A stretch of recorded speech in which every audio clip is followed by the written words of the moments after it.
Getting cold in this office. Getting cold in here. Bam. We're live. Good morning. Rebecca, good morning. Mercedes Hall, good morning. Leon, good morning. Alexandra Chassé. Francesca, good morning.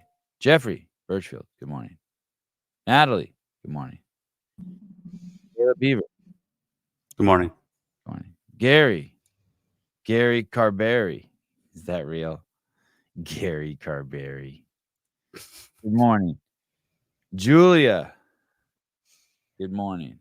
Cha-ching. Oh, who's this? A redhead. Agitor. Now listen. I think I'm not even gonna. I'm gonna be nice. I'm gonna be. Sharon O'Sullivan. Good morning. Susie Borg. Good morning. Holy cow! What happened last night? All these people signed up for the show. What a great way to wake up. Mike Sauer. Good morning. Darren Thomas. Good morning. Hey guys, What's up, dude? how you doing? Good. How's the jet lag? Yeah, it's okay. It is? Long flight. Dude, I hate going to foreign countries. If I were you, I'd be like, damn, this sucks. But it's coming to the US for us. That's at least it's something to look forward to.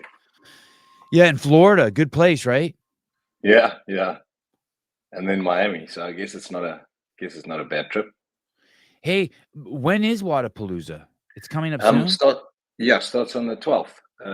First day would be actually 11th Okay. of Jan. So Okay, you scared me a little bit when you said you were in the States. I was like, is it this week? So it's not this week. Good. No, Why it's not so this early? week. Just for vacation? Why'd you come so early? So kids to Disney. I guess you can't do the one without the other. Yeah, that's cool. Yeah, so we got some friends who've actually arranged some accommodation for us here in Orlando for Disney, and then we'll move on after that. Yeah, that's awesome. Let me put your Instagram. Okay, could we change his name to his Instagram account? Yep. Darren qualified for Wodapalooza this year, and this is your first time. Is this your first time competing ever, or first time competing out of South Africa? First time competing against on the floor against anyone adaptive. So I've done a competition, but just for fun, and just to get awareness going with able-bodied athletes. But it'll be my first competition where I've actually got guys on the floor to go against. So it's going to be pretty amazing. So you don't have working legs, but in South Africa, you've just been competing against the able-bodied people because there's just not enough adaptive. So you just jump in with the able-bodied dudes. Yeah, so I just jumped in, and we just jumped in and scale the workouts. But we obviously don't compete against them. I just do it for fun and for awareness. I've done one comp like that where we did it. It was one of the guys was actually just like, let's do it, because I was going to just do a workout by myself just to show and just create some awareness. And then he was like, why don't you just jump in some of the workouts? So we did it with some of the guys, which was pretty cool. Did you have the bug before then, or did that give you the bug where you're like, oh, I like that? I had the bug. I think when I used to play rugby semi-professionally, and I was a kickboxer. I used to do for South African kickboxing, and so I had this competitive edge, And when I got shot, I played a bit of basketball, but when I stopped that, I lost that whole thing of being able to be competitive. And so about 3 years ago, when the Open first invited adaptives, I entered, just thought, okay, well, I don't do CrossFit, but I'm active and let me try. And we got involved and we did some stuff, and it was just like, that's when it bit. When I saw that I was able to compete against, I would be in like the top 25 or something. And that made me think, okay, wait a minute, maybe I can do this. There's some guys that are obviously injury-wise more able than I am, but I just want to get involved. So the competitiveness just got me, and that first 3 weeks of the Open, I think my wife almost wanted to leave me because all I cared about was CrossFit. They say once you do CrossFit, that's all you talk about. It kind of was that way for those first 3 weeks. So. You know, it's a big talk. CrossFit, the cure for the world's most vexing problem, live longer, all those things. Yeah, But yeah, we all know that it's also a place where professional athletes or Division I athletes go to die. Men and women who have a shit ton of fitness, who are really yeah, good at their sports, still want to be competitive after their window closes as, you know, a soccer player, football player, whatever their yeah, sport was, and then they want to parlay, they want to scratch that competition itch. But then also, I yes, think I heard Patrick Vellner talking about it the other day. It's not relative to kickboxing, it's a really low skill level. yeah, yeah, And so you can take your fitness and you can go in there and you can get good if you're already somewhat fit, you can get good relatively quick because there aren't all the technical aspects, right? Hey, exactly. Yeah. in all fairness. Yeah, I think once you because CrossFit wasn't a big thing when I was shot because that was 16 years ago, and I think obviously maybe overseas it was, but in South Africa not at all. So we never had any CrossFit boxes and anything like that. And then this started coming about, and I was like, "What's this whole CrossFit thing about?" But until you actually get involved in it somehow and you see what goes into it, then you realize that these guys actually really need to be fit, obviously. And but if you have a skill for gymnastics or weightlifting, or then work it all together. I think nobody's good at all of them yet. But I'm saying not the best at all of them, but you can be better at some. So I think the challenge for me is just that um, because of because of the disability and because of some of the limitations, the movements become quite difficult because I don't have a core. So my level is from here down. I've got nothing. So I'm a higher level injury, and that I makes saw certain you movements more difficult. I saw you doing this movement. Maybe Caleb will find it on your Instagram. I saw you doing this movement where a man's holding you from behind and you're holding a stick. And I Yeah. can't you're hitting something away. And that was Okay. what that you maybe even like you're straddling like a pommel horse or Yes, something. yes, that was it was at my so I go to a bike and he does some exercises with me that are different, and I'm sitting I think on my knees on a punching bag just to sit over it, but then Okay. Yep. then I'm holding a stick for balance wise and trying to push the ball away while he'd come up with all these contraptions, these exercises, but they work. It's just stabilization really, so they're trying to get me to stay a bit stable and not completely lose my balance. Here it is. Here it is.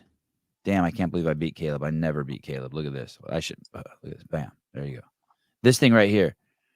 So Yeah, okay. this basically shows how high so right here. So you're saying below Yes. your nipples you basically have lost control. Yes, yeah. So I would be considered a T2, T2 to T spine. That's where the injury is. So it's pretty high, but I think I'm just lucky to still have full use of my arms and hands. So it's not a C, it's not a neck injury, which makes a big difference. So if he lets go of you there, you fall? Yeah, I'll fall over backwards. So I'm using him to push away from. But if he lets me go, I'll fall over backwards or sideways, and I have to catch myself with my hands. So yeah, the balance is the biggest thing. Just trying to stay. So the minute you have, I mean, if you watch the guys, some of the guys, the top guys that I'd be going against, they have injuries from the waist down and lower. And so the minute you have that core and that ability to stabilize your abs and your hips, it makes quite a big difference. So I think it's just that you lose a lot of your balance is the main thing. So when I'm Eh, sitting in a chair, that's more like a bucket and I'm deeper in, I have a lot more stability. Hey, you're basically you're a guy with two arms. Yeah. And like you Yeah. Yeah. thank God you have a fucking neck. Your neck's okay. Yes, exactly. Why Exactly. why why not just do why compete at CrossFit and like take the risk of like hurting a shoulder or I guess that Yeah. would be it, the shoulder, right? Good Because those are question. the Yeah. last two you have. You can't you stay in just great fucking shape, but just still not compete? So you can, and I mean, I was doing that for a few years. I was just in the gym and I was just training and just kind of staying in good shape. But I guess that competitive, that bite just to see, can you go somewhere? And when you do it, I guess you start. Also, for me, I think one of my biggest things from the beginning is just been to try and show people who, who've been injured and kind of given up hope that that they can still do stuff like this, like and be, set their limitations or their expectations a bit higher, and if they want to achieve things. I think for me, just wanting to achieve more in my situation, but also just being able to show people that life's not over and you can still do stuff that, well, for me it's thrilling to be able to do it, and you get that adrenaline going. And I think I've always just been one of those people that needs something to it kind of makes me feel more alive. How old are your kids? They're 9 and 11. Do they play a part in that, in the reason why you do it? Yeah, I think so. I mean, every morning when I get up, I get up and they, some days I don't feel like facing the day and doing what I do, but then I look at them and it's like, if they see dad give up, then they might pick up the same mentality as they go, so when they see me just get up and go, and I don't think they don't think they've ever seen me give up just because I won't let them, but I also won't, so I think it plays a huge part for them. I can see it in my daughter. She's the older one, and she just has a mindset for an 11-year-old. She has a mindset that I've never seen in any other child. The way she just pursues and perseveres, and she does dancing and she does all these things that she just wants to be better at and better at. And she's up at 7 a.m. to go to her dance recitals, and we don't have to wake her up, And my son, as he gets older, he's getting there as well. So I think they just see that, like for them, they also know that they can do anything they want to, So that's one of the most important things for me, is for them to just see that, dad doesn't give up, and he may have the situation that he has, so no reason for us to, And I think, that's they're the main reason I do it. I think just because of being able to show them that they can still, and I still do everything I can with them. I'll go outside and I'll play sports to whatever level I can, and just and they love it, and they don't see me as lesser than anyone else and any other dad, which is really cool. If there's some things I can't do, obviously I can't go kick a soccer ball with my son, and he loves playing soccer, but I'll go and I'll play with him either way, and those are the things that are important to me, just to be able to be there for them in that. So I think it's my daughter's now, all she wants to do is start CrossFit Kids. So it's no shit. So she has the bug too, huh? Yeah, I think she just wants to do some, like she really has this tenacity to do, she plays soccer, which in South Africa for girls is not that common, and she just loves it. So I said, well, this is probably the place to be for that. She's 11? Yeah, she's 11. Yeah. Yeah, congratulations. So your kids have only known you, they never knew you before you had been shot? They didn't, no, which I think helps. It helps quite a bit because, they didn't have dad running around kicking a soccer ball before, and now all of a sudden he can't, So I think that helps a lot. Oh, dude, they would be devastated if they would be devastated. Like, to them, it's probably nothing. But if they had already been born, they would have been devastated, right? They would have seen their dad go through a loss, but instead exactly. Yeah. They don't. Yeah. It's just the baseline to them. I think so. I think they just, that's what they know. So for them, I'm so grateful that they didn't have to go through the trauma and everything that went with it. That's the best part about it. I guess they arrived. I was like this, and it's no different to them. Darren, you're in the security business? Yeah. Is that a good business in South Africa? I would think it is. It is. It's a tough one, but it's a good one especially if you're doing armed response and guarding. Like you have, then the guys do really, really well, because obviously the guarding business is pretty, people who hire guards, it gets quite expensive. But we do systems, so we're not guarding, but we do systems. So we do a lot of the theft prevention and access control and remote site access and those type of things. So it is a good business. What does that mean? Like gates and cameras and?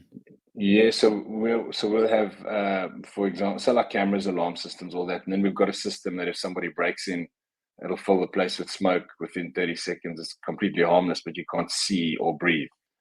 You can't see, or you can't, you can breathe perfectly, and your eyes don't burn, but you just can't see a thing. So the guys just want to get out because it's worse than that club smoke. It's that thick. It's very thick, so you can't see through it at all. Oh, So I that's like that. been, yeah, that they use a lot in jewelry stores, and because we have a lot of armed robberies where the guys come in the day, and they'll rob the jewelry stores or retail stores, and then the guys will actually activate the machine, smoke will deploy, and people will run away. Let me ask you this. This is off topic a bit. We've had something. We had this incident happen in the United States with a police officer was accused that he clearly 100% did not do, killed a guy named George Floyd. And Yeah, I it's saw that. the autopsy report, everything came back that the guy OD'd on fentanyl.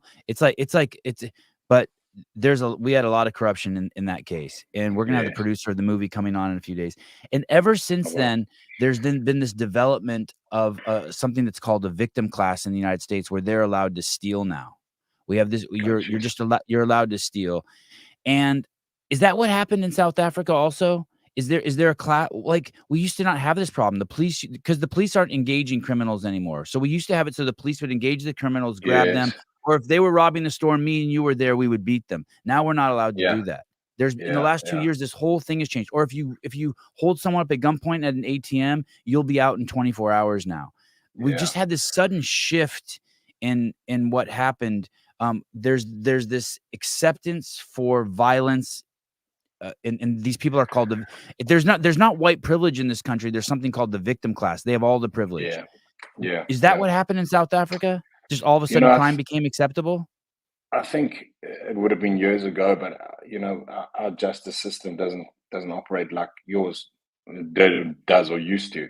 We've got guys. The guys who robbed and came and obviously shot me at my parents' home. I mean, there were seven of them. The 7 guys? seven guys came in, yeah, and there were, I think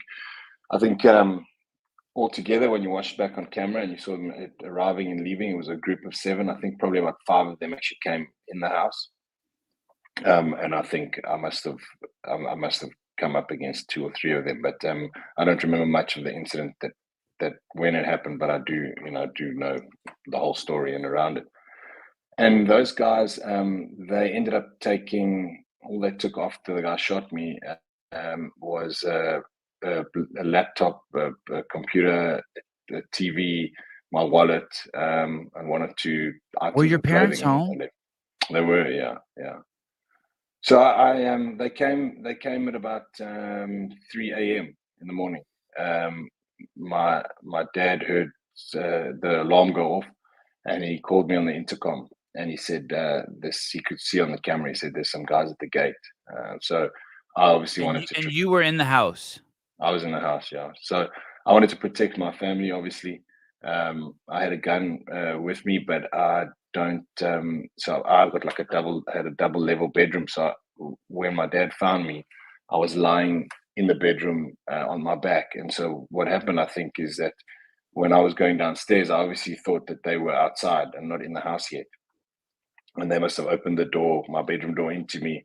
I got into a fight with him. I had scratches and bruises all over my arms. I mean, I was a big guy. I'd been fighting, a strong guy. The guy stabbed me in the head with a screwdriver, and then he shot me Ooh. point blank. Shot Ooh. me point blank in the chest. And the bullet missed my heart by a millimeter because my heart was beating and it contracted. Bullet went past and it opened up He shot again. you with your gun or with his gun? No, with his gun. Yeah, with his Mm. gun. So my gun wasn't fired. So I don't know what they took it, but it wasn't fired. So I think they must have surprised me. And it missed my heart by a millimeter, hit my lung, ruptured my lung, hit the spine, and then the bone fragments went into the spinal cord, and that's what caused the damage. So when my dad found me, he thought I'd been shot in the head because of the screwdriver, but luckily that was just superficial, so it didn't go through. And then he had to rush me to hospital because I was just losing too much blood. So they rushed me to hospital. And How close but did you come to dying? well, he had to get me out and get me to the hospital, because if I'd waited for the ambulance, I would have lost too much blood. Did he see the bad guys? Did he see them when he came and got you? Were they still in the house? No, they had were left. gone. They had left. So he was upstairs with my mom. Obviously, stay there with her, and I intercepted. So, and so when they had left, It's a miracle he got you in the car, dude. It's a miracle he was able to move you. Yeah, eventually there was a guy that came from the armed response company, they helped him. They helped him get me into the car, and then they took me to but the fact that it missed my heart like that, I always just say it is a miracle that I'm here. I got a second chance, trying to make it count. But they never caught the guys? Well, that's the thing. They got fingerprints. They found the car that they crashed down the road. They tracked it back to a house that they were staying in, but the excuse was it's being sublet and it's not their house, and never found it. So that's kind of what you expect, unfortunately, because normally the guys, that's why they do it. They do it because they very seldom get caught, and if they do, it's another thing. They get out. They get out a week later, or if there's always, I don't know many stories where people have been caught and stayed in jail for the time that they deserve. Half the time they get let off on something. So it's pretty bad when it comes to that. So there is an acceptance. There's an acceptance of crime there, a level of acceptance. Oh, crime is just it's if you live in Johannesburg, there's places that are safe and there's safe areas. I live in Cape Town, which is safer now. But if you live there, the chances are that if someone who's been hijacked, them personally, someone who's been held at gunpoint in their car on the side of the road. Really? So it's not rare. It's not rare. Everyone knows someone. Not rare. No, it's not rare. I think everybody knows somebody. And I mean, no, my story, if I tell people that I was shot in a house robbery, it is like, wow, oh my gosh, and everything, but it's not a rare thing that you've been. So a lot of people get held up. Obviously, we know a few people have been shot, but not kind of to this. So yeah, it's not a rare thing, unfortunately.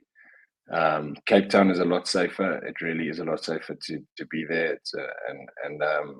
The violence is not as you don't have that violent crime. You're more of a crime where the guys will come into your house when you're not there. But in Joburg, they want to come to your house when you are there because they want your safe keys, they want your cars, they want everything. So when I was there, it was Johannesburg was a beautiful city. But there was no one out on the streets, and there were coffee shops, and there were all these things. And I go, how come there's not people sitting outside? They're like, you can't do that here. And I go, what do you mean? They're like, if you're sitting outside with your laptop at a table, someone will just come by and take it. I was like, no shit. Yes, I think if you go in general, if you have like sitting at a restaurant or coffee shop, it's cool, you can. But depending what area you're in, but it is, it's not something you don't leave your cell phone on the table and walk away from it or something like it, because it'll be gone in seconds. Someone walking past will grab it or something. So it's a lot more. You've got to be a lot more aware. Like I'm now, we landed here, and last night I had to just go to the store just around the corner, and I don't. Like I'm feeling, is it okay for me to just roll by myself here in the street, on the sidewalk? I don't know if it's safe or not, because I wouldn't do it back home. Yeah, I think Orlando. I when I think of Orlando, I mean, unless you're in just a really horrible spot, I think Orlando's fine. Yeah, no, I mean, I saw a lot of people walking around, so it kind of made me feel okay. Safer, yeah. But we do have cities in our country that are headed down that path. It is so wild to see it, because we didn't even have this a few years ago. South Africa is a warning to America of what things will be if we don't correct. And basically what happened is our civilization has declared war on our police officers. It sucks. Yeah, that sucks. Yeah, because I've seen, you watch and you see on social media and the news and kind of see what's going on, and like you watch the cops in the US have always been like, they don't take anything, but like our cops and there's a select few that are different, and there are some good ones, but we have good cops. They're just scared. They're not getting the support from the society. They're just scared. Well, in general, I think if you had to have a set of cops and there's an armed robbery in place, and I think that almost kind of take a bit longer to get there on purpose, because they don't want to Yeah. be I caught in fire with these guys. Yeah, I don't blame him. Hey, if you would have shot those guys in your house, would you have gotten in trouble?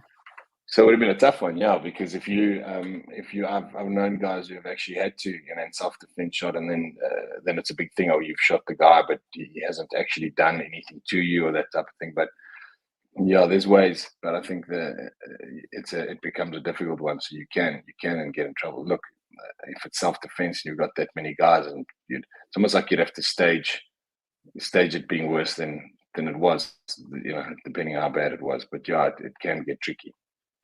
We had a guy here in the United States. It was a big case. It's kind of crazy. He was on the ground. He had been knocked down. Yes. He was a white guy, and another white guy Okay. with a skateboard was coming at him, like trying to beat him and yelling Yeah. racial epithets. And this guy had just been released from prison the day before for sodomizing like a dozen 7-year-old boys. I'm not even making this shit up. No way. And he told the guy not to fuck with them and get away from him. And he finally shot this guy. I heard this story. Yes, yeah. Yeah. And they tried to fucking try this guy. I saw that. Yeah, that's crazy. Oh, and it was just white on white crime, which is, and they were trying to charge him like a racist. It was fucking, this country's lost its mind. But hey, you're in a good state. I think right when the pandemic happened, their governor, John, what's his name? DeSantis. What's his first name? Ron. John. Yeah. Ronnie passed a law basically saying if someone enters your house, you can put it to them. Yeah, that's cool. Yeah. So that's cool. It's cool having that. At least you know that. Yeah. Yeah. So that happens in is that so when you come to do you remember coming to consciousness in the hospital? In the hospital, I think I woke up about a day later, and I woke up and I had just obviously drips and all wires and everything everywhere. So I just tried to pull everything out, and my mom and dad and my girlfriend were standing there, and I was trying to just get rid of stuff, and they were trying to stop me, but I obviously didn't know what had happened, and then they had to try and I think they increased they put me back to sleep. So when I woke up again, I was tied to the bed, and that was even worse because I was like, no way, now I'm restricted. I just wanted to tear everything apart, and they had to then explain to me, you need these things to breathe, and this is all, so. Because you got a punctured lung, a hole in your head, and a wound very close to your heart. Okay. Yeah. So you had all the drains obviously to help with the lung and the breathing and that. So those are the things I was trying to pull out. So, and obviously I had oxygen and that type of stuff. So yeah, when I woke up, and that was the first thing I remember. And then I think after that it was just the doctor, they kind of say to you, this is what's happened. Obviously you can feel that you can't feel certain things, but then the doctor's like, this is what's happened, and they say, well, you still have swelling, it could still go down, and so we don't know yet, but that's what they tell you initially. But to me, I mean, that was my absolute worst nightmare. For something like that to happen, it's just like I never ever thought that would be that would be. I met a guy who was in an off-road motocross accident, and I used to see him in the gym all the time. He used to cycle past my house, and when I saw him, he was in a chair. He'd broken his neck, and he was in the physio. And I saw this guy, and for the first time, when I saw him, and he had like this big smile on his face, and I looked at him, and I was like, I spoke to him, and when I left there, I was like, that is probably my worst nightmare. So if that had happened to me, it would rather kill me, and that's wow. You remember having that thought, seeing him lose his legs, and you're like, fuck that, I ain't doing that. I do, yeah. And so when it happened, it was like worst nightmare come true, and then you just like, because it's what happens, and you're a rugby player, kickboxer, those things, and what happens now, so I had from the beginning, I always had the faith that things were going to come right, and I'd get out of the hospital before, when I come out, you come out fighting and you're walking, and that, like the typical movie where the guy goes to the rehab and he gets up and he's strong afterwards. I had that for 3 months when I was in the rehab, but I had that, at least I think I had that to drive me. Say tomorrow's going to be better, and it's going to be better. And yes, there were tough days, and I struggled a lot, but those were the things that kept me through. Just believing that tomorrow would be better, and that I'd get up. You know, just that was. If I look back, it was definitely what got me through that time, because I don't think I would have made it otherwise. And I mean, you were 3 months in the hospital? In the rehab, yeah. So that's where you go, and they kind of teach you how to sit up again and how to transfer to a bed or into the shower. But you weren't in the hospital. You would go home and then come back every day for the rehab. I would stay there. No, I slept. Oh, you stayed there. Wow. Yeah. Wow, that's a long time. Jeez. Wow. Yeah. So the beginning, when I was in hospital before I went to the rehab, I think I was in ICU for about a week, and then the general ward for about a week and a half or 2 weeks. But in that time, I mean, my biggest challenge was trying to sit up in a lazy boy and not pass out, after 5 minutes. And so, they get you doing those things and then put you in a standing frame, and you just fall asleep immediately because your blood pressure and all that, and your body's not used to being upright again, So the rehab itself is to just adapt you to general living again, and the normal time, is kind of a general time is 3 months, depending on how severe your injury is. But I was there for 3 months, and then eventually out. So that was home for a while. After your incident, after being shot and taken to the hospital, how long is it down before it's up? Strictly, not psychologically speaking, strictly physically speaking. Like, how fast are you? Is there 1 month where you're just sitting there watching your whole body just erode and go into atrophy? Or is it? Yeah, I think you lose that atrophy happens so quickly. Like you lose a lot of your legs. I had reasonably big legs, and you lose that weight quickly. Because you're not moving at all, and it's like it's a bit of mind blowing how quickly it goes. But you start your moving, and because I had this thing of I want to start moving and training, and that I tried to do whatever I can. But you are down for a while because you don't have the strength. I guess, for me, because of the lung and the, where the bullet, okay, the breathing Did it wasn't actually great. go through you? He shot it in your chest and it came out your back? Yeah, straight through, yeah. Damn, that's wild, dude. Is that all healed? Is there anything that's permanently changed in there? So I've always got a level of pain of where the bullet went out, in that area. I think that's just the spinal cord was severed halfway, with the bone fragments were actually got stuck in. And the doctor, when I went, and they said, look, they can take them out, but the chances if they take them out are you got 50% chance of either the injury gets worse, or there's no change, or you may have so there was no great benefit to taking the bone fragments out. There was a chance that they could sever the whole spinal cord, and then your chances are. So I just opted for them to leave them in, and that was what. So there's always pain there. I've always got a level of pain there, and then obviously Is it kind of like if you take the nail out of your tire, you're like, oh, if it's a big nail, the tire's gonna go flat. You might as well just leave it in until you get to where you're going. So basically, you decided to live with the pain, then risk losing more control of your body. Yeah, and I think you'd probably have that level of pain anyways, because the nerves are damaged. So right, that's a real pain we deal with is nerve pain and neuro pain, and that's pain that you have. Like the best way to explain nerve pain is like fire running through your veins. It's what's the X-ray look like? What's your spine look like? Is there just if we saw an MRI or an X-ray of it, is it just shattered? Is there a vertebrae missing? No, so so that there were pieces that came off of it. So the vertebrae, it actually didn't shatter the whole spine, but the fragments came off and went in. So luckily everything else was still kind of in place, but because of those fragments going to spinal cord, that's the damage, So a lot of guys have fusions and things like that because they break their backs and those type of things, And with a fusion, sometimes it gets better as well. But mine obviously wasn't. I never had an operation on my spine. Has anything changed in terms of has anything gotten better? Have you gotten more control over the years, or no? Just the way it was. Ability, no. Yeah, ability, no. The only thing that's changed is the things that I physically do that I can obviously do more in terms of my balance and things like that. I mean, CrossFit has been amazing because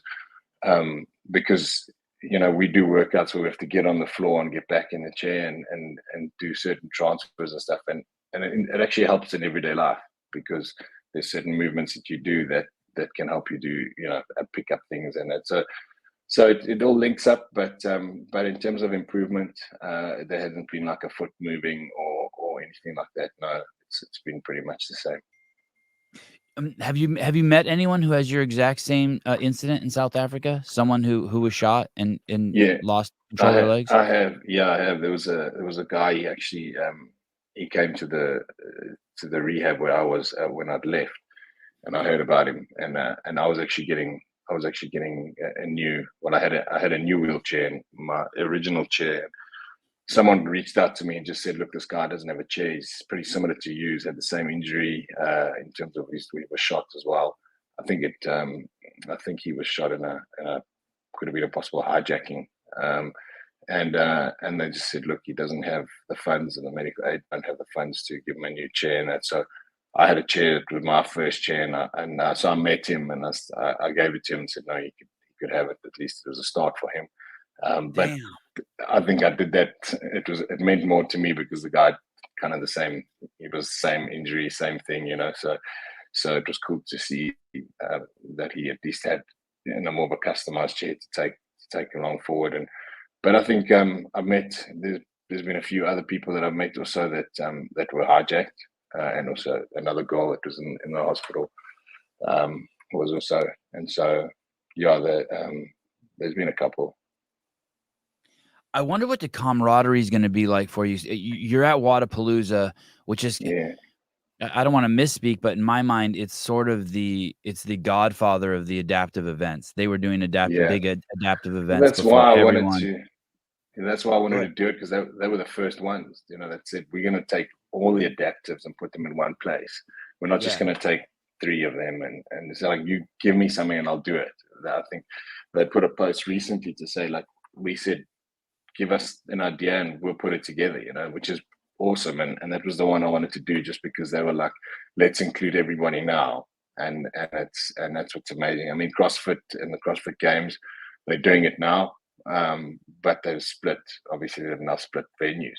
So the first 2 years that they had adaptive, they never had wheelchairs. They only had like amputees, I think, and neuro, and no wheelchairs. And we were like waiting for the wheelchairs to be included. And I think this next year, when they will be included, will be the first time that they actually separate them, so they won't be in the same stage. And I think for me, the cool thing is that I just being there with all the elites and being amongst those guys makes it just feel so much better, because you're with all the best athletes in the world, and whether you're adaptive or not, you're on the same stage, and that makes it pretty cool for me, And this is going to be the first time you're gonna make friends this weekend. Like, this is gonna be the first this is a coming out party for you, really. Yeah, it is. Yeah. It's gonna be cool. I think all the guys that I've seen on Instagram, the top guys that are there the whole time, and I'll send a message or leave a comment and whatever. But actually being there and being able to meet them is gonna be pretty awesome. Hey, you ever think about moving out of South Africa? I do, yeah. I think being in the US, I don't know what it is. When I came here when I was younger, it's always been somewhere where we'd like to be. Also, just because I think one thing about accessibility and being in a wheelchair, this is a lot more accessible and a lot more aware of us than South Africa is. I mean, most places in South Africa, you go, like the malls, you will, but like a restaurant, they won't have an accessible bathroom and things like that. They'll have stairs going in, like 12 stairs, and so then you've either got to not go there or you've got to make it work. So what at the rate people are getting type 2 diabetes in this country, and that's the leading cause of amputation in the United States. Yes. But this is a great place for someone like you. Yeah, well, that's the thing. You can take advantage of other people's bad choices for what just happened to you incidentally. Yeah, because I mean, I know in the US, if somewhere is not accessible, there's usually fines to pay, or you can actually go after them. But Yeah, in South Africa, you can complain, and they'll just be like, "Sorry, we don't have it." yeah. Even new places they make don't have the accessibility, which is crazy. I didn't know this fact. That's mad. 54% of all surgical amputations result from complications of vascular disease. Hey, it used to be when I was a kid, the prosthetic business was strictly motorcycle people. Sure. You know, Exactly. few people bucked off a horse, but mostly just motorcycle dudes. Now Car eating accidents. Twinkies and drinking Coca-Cola have surpassed. Can you Wow. imagine drinking so much Coke they had to cut your leg off? That's crazy. Holy shit! Well, my a friend of mine just went to Disney now, and obviously we want to take the kids there, and he was like, "Listen," he's like, "You can get one of those electric wheelchairs." I'm like, "No, it's not going to happen. I'm not going to get one of those ones." He's like, "Well, everyone's got them." He's like, "There's just so many overweight people that are just using chairs just because Yes. they're overweight," and I'm like, "Oh man, that's." And I Dude, think it there's used whole to. areas you haven't gone yet, right? Oh, go ahead, Caleb, go No. ahead. I was just there last week, and there was a line to get wheelchairs from the venue or whatever that gives the wheelchairs out. It was a line of like 30 people, and they were all just severely obese. Just couldn't walk. Like their legs were already swollen. They were just walking from the parking lot out to the fucking entry. It was man. It was a nightmare. Dude, there'll be whole sections, Darren, you're gonna see where there are like literally like 500 baby strollers and then like 500 electric carts. Like, you know what I mean? Just like stacked up in areas. Like it's nuts. You're gonna see some wild shit. I'd like to actually talk to you after you go. It's quite a it's a trip. Disneyland's a trip. When he told me, he's like, because I remember when I came in years ago, I remember there were some overweight people that had actually used one or two, and I thought, geez, that's something crazy. And I was so young. But now I'm like, I mean, you've got someone who needs a chair, obviously, and then you've got the people who just couldn't be bothered, and everyone's lining up for chairs. I mean, they used to do a fast pass thing for people in wheelchairs, but I think it's changed. You have to apply now because everyone's in a wheelchair. Yeah, we had to apply for ours. Like they do like a veterans thing, and you had to apply for it. And you have to make a phone call and like, what's wrong with you? That kind of thing. Yeah, so I think I need to do that. Yeah, otherwise I'm gonna definitely do that. It's well worth it. Okay. I saw these two women who were in electric carts. They were too big for the electric carts. Even they were massive, and they were riding side by side. And they had their daughter. It was a lesbian couple, and they had their daughter with them, and the daughter had blue hair and the septum ring, and she was skinny, but she was riding between the two carts. You know what I mean? That was her trip to Disneyland. I was like, but that kid's probably having a blast. But fuck, dude, can you imagine your two moms are so big that like even the carts can't come around? It was nuts. Oh man, that's crazy.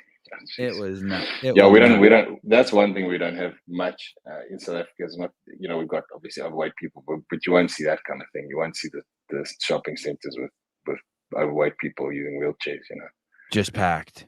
Yeah, I mean maybe one every now and then, but if you see a chair, it's normally someone who needs one. Darren, so this happens to you. This incident happens to you. How old were you when you got shot? 26. And do you know how it affected your parents? Did your parents hide how it affected them? Yeah, I think that perhaps deal with it the best way they could. And like I said to you, I've always been a believer and man of faith. So for them, because there was also the thing was prayer and believing as well, and I think they dealt a lot with it like that. But I think there's also parts of it that affected them differently, where they maybe didn't deal with it, or were properly. When I say properly, how do you deal with it properly? But yeah, I mean, you're your dad's and mom's prized possession, right? I mean, you're their Rembrandt, you're their Sistine Chapel, right? You're like their pride and joy. You're everything to them. Yeah. So I think when that happened, obviously for them it was I've got a sister, she's older than me, but yeah, I can't imagine something like happening to one of my kids. I don't know, I think your kids are everything, so when something like that happens, it's got to affect you in a big way. When you had kids, first of all, why did you have kids? So you're going through all of this, and then, so 11, so you had already gone through, you'd been 5 years after this incident, you decided to have your daughter. Yeah. So my girlfriend, she was with me at the time. We had been dating for like 2 years. Beautiful girl, and she had done her articles at law. She was busy doing that. She had gone through a board exam. And when this happened, she was by my side, kind of in the hospital, and called her boss and said, "Listen, this has happened to my boyfriend. I need some time off." And he was like, "Sorry, you've got to be back at work tomorrow." And she's like, "Well, I can't." And then he told her, "Well, either you come or you don't have a job." And she said, "Well, I quit. I'm going to stay there." And she stuck around. And she stuck around for the 3 months. She would be there every single day for as long as she could. And then she would leave when she had to leave. And so the days where it could have got very lonely. For me, I think it's the one thing where I was very lucky. It didn't get lonely because she was there, and I think for her it was hard for her to deal with as well. But she stuck through it, and 3 months, and then she stuck a couple more years, and then we eventually got engaged and married, and then the kids came. So I think for her, what I did was I put my life on hold a bit. When I said put it on hold for like 3 years, I didn't want to move forward in the position I was in because I thought that things could get better. So I sat and I was like, look, I don't want to get married yet because I want to walk down the aisle, and I don't want to have kids in this situation, and I don't want to, so I kind of held back, and I didn't even change my car. I had a manual car when it happened. And so I didn't even change my car. So she drove me around for like 3 years. And in that time where we were kind of transitioning and I wasn't moving forward, so to say, I was doing stuff. We'd go out and I was playing basketball, and we were still doing things, but I wasn't advancing in life because I was kind of waiting for better. I was waiting for this thing to come right because I really believed that it would. And I think in that time, obviously went through a very difficult time where I kind of went to the bottom and I'd had enough, and I wasn't willing to carry on. That happened reasonably early into the injury. I just kind of got to a point where it's crazy how your mind works and how it gets to you when you have all these things saying to you, well, first of all, I don't want to go through this. I don't want to sit through this pain, and I don't want to deal with this. And second of all, like, look at the people around you. They're struggling. Like your girlfriend, my girlfriend's struggling the whole time. Pick up the chair. And my parents are struggling to look after me. And like these people, they'll be okay without me. They'll be sad for a while, but if I'm gone, it'll be better for them because they won't have to deal with it, And those are the thoughts that were more powerful than the ones of, I don't want to sit through the pain every day. And so I think, hey, that's logical thinking too. That's like, that's like, I don't want to say that you should have followed through with it, but it's not like that's even crazy thinking. Yes, yeah, because like you here you are, this crazy abled man, and then all of a sudden an asset to everyone around you, and then all of a sudden you're like, even the slightest burden you put on other people is not comfortable for you. You're not like enjoying that. Like I don't even want to ask someone to pass me a T-shirt that's too high that I can't get, and make me a cup of coffee or something. Some people are like, they'd love it if someone did something for them all the time, but it was the last thing I wanted, Right. And so everyone, when people say, when you hear people, take their lives and that, everyone's always, it's so selfish, and I understand it is very selfish, but I understand the part where there was not a selfish aspect to it, and mine was like, it was more them than me, and I thought, no, how close did you get, you think? I was pretty much there right there. I decided what to do and everything. You had a plan even. I had a plan, yeah. I had the plan, I had the day, I had everything, and I sat on that day. I sat and I was just kind of thinking about everything. There wasn't anyone there. And I just had these thoughts kind of running through my head, and I still believe it's God speaking to me in some way, and I sat there and I just had these thoughts going like, what do you these people are actually here because they love you, they're here because they want to help you, and you're lucky that you have them and that you still have people to love and that you still have people that are so care about you so much and all that sort of thing. You actually look at you're able to do this and you're able to do that. And I started getting all these thoughts of just saying, like, there's so much you can do. And like, there's so many people around you. Like when I was in hospital, like the amount of people that came to see me there were queues out the door, and it was like, so when you think back to that, and I just thought, it just clicked. It was like, what are you doing? This sucks, but there's so much more out there, and that's when it changed for me.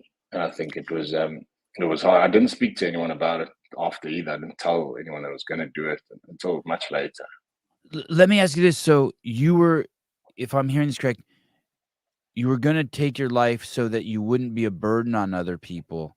And then you didn't not do it because you were scared. You did not do it for the same reason. Then you decided actually it would hurt more people than help. Like, hey, so you never thought about yourself in the equation at all. You weren't scared. You weren't scared to do it.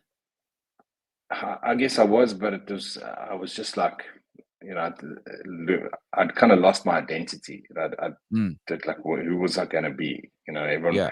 There were people like he's the rugby player, he's a fighter, he's this, he's doing this, doing that, but now he's the guy in the wheelchair. And I didn't want to deal with that. It was like, I don't want to be that guy. And so I guess I was scared, but my thoughts were more about that, about just, and I think just getting the realization that it's not over. There's, you're here and you're alive and you can speak and your mind is perfect and, you still have the ability to do a lot. And I think those things came in, and I think that must have been really the main reason why. And I think for me now, I didn't tell anyone afterwards. Only much later when I started, speaking and started sharing my story a bit, that I actually tell it, and it's not something that my wife even likes to hear, But yeah, of course but not. she, right. But she, she was, because she just gave everything to be there for me, so that she could just give me love and give me, and I just, imagine you just say, "Oh, sorry, I'm ending it all," and someone's given up. No matter how long it is, but they've given up everything for you because they love you so much, and and you didn't see it that way. So, in hindsight, when she looks back at how you were acting, do you think she knew that you were getting close to rock bottom?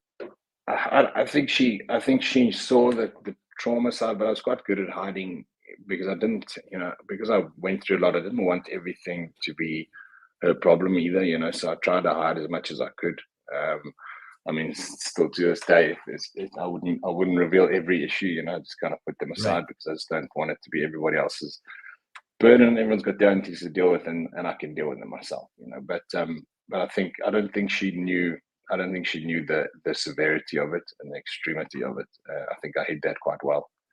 So, Sleeky says he didn't do it because God spoke to him and showed him the truth instead of the lies he was believing. You think that's true? Yeah, so that's pretty much what I would say. I think it was I was believing and I was hoping for better, and I was hoping for this huge change. But I think I still think it's God that spoke to me and said, like, don't do it. I can't say I heard an audible voice saying, please stop. But I still believe that's what came to me, and that's what stopped me. And so, you've been given a second chance. Use it for the better and use it to change lives and do the best you can rather than that, When that goes away, is it just upward? What year is that after your accident? After your shooting? It was probably in the same, I would say in the same year. Same year. Is it just upward from there? Not to say there weren't some speed bumps, but did you ever revisit that situation? I didn't revisit that. No, that was it. One and done. That was it. Yeah, that was it. Yeah, I think going, you kind of made the decision to just push and keep going, and I think that was it for me. I'd done it just to say, let's keep going and let's do that. And I think, obviously the ups and downs, you have them. You have them every day. You face adversity in some way or others, but it's how you deal with it. And I think for me, it's been It's been a long road. When I say, and I was talking about how, coming back to your question, just about how, my wife stuck with me, and she eventually, after those, within the 3 years, something happened, and I was just like, I can't carry on sitting back like this. I'll never forget it. We were in a movie, we were watching a movie called Valentine's Day, on Valentine's Day, one of those things, and someone in the You sucker. You'll do anything for your wife. Exactly. And this was before we were engaged, and there was a couple in the movie house that then got engaged as this movie was happening and whatever, that guy.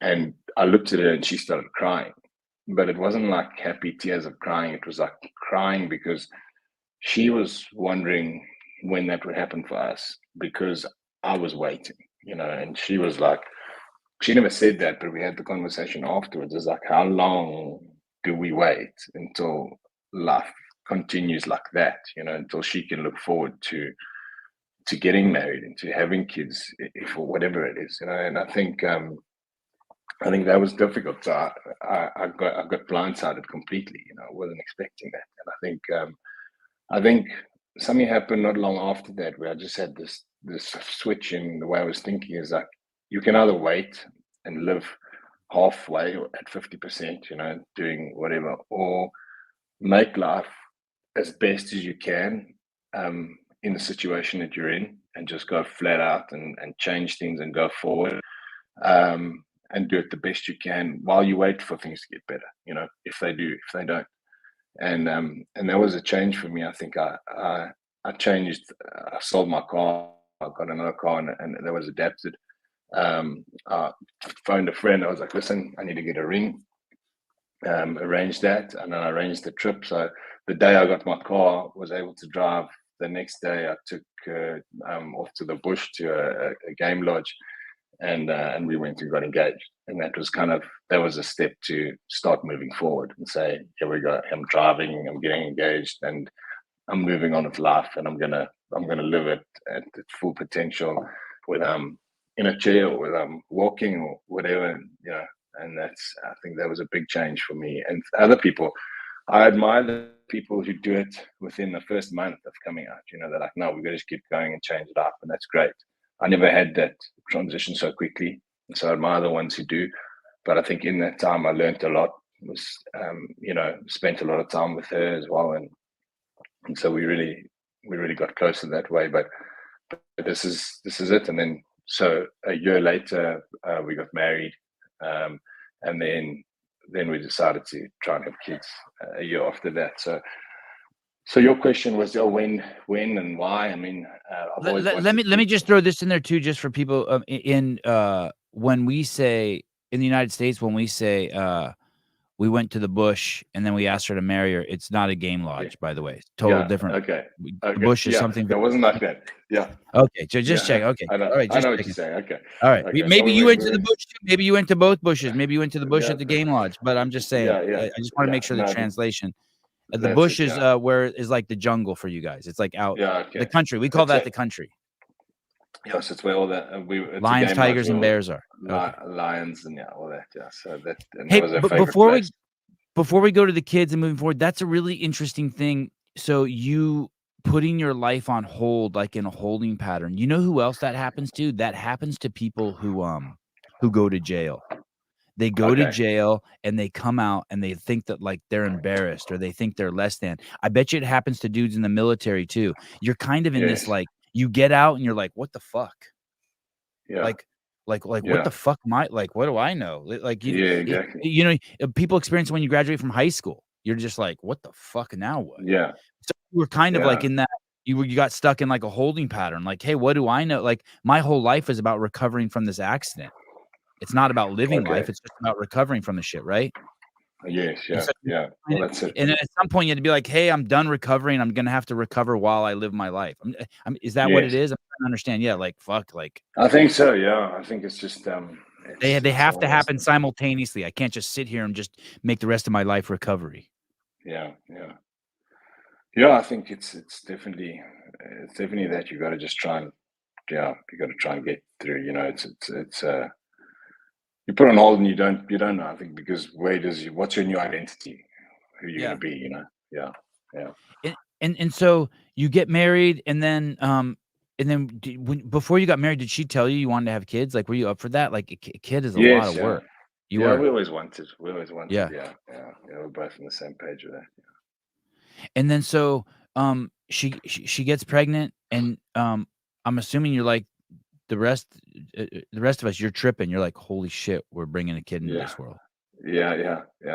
And your And parents were and excited as all they get out. excited. Everyone excited. I think for me, the main thing was just I didn't know how we deal with it.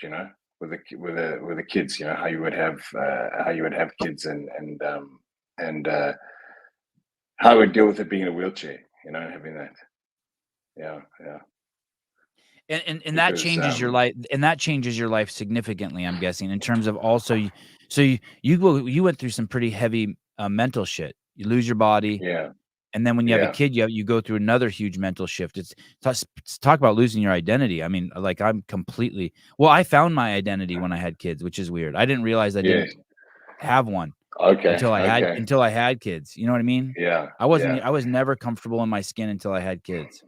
Yeah. So I think when I had her, and the most difficult part of that whole process was finding out things you can't do all over again. So I've gone through the process of now I can't do this, I can't do that, but now I've got a kid and I can't pick her up out of a cot because I don't have the balance to do that. So Mm. my wife's got to do it and give her to me, and I've got to hold her and that type of thing.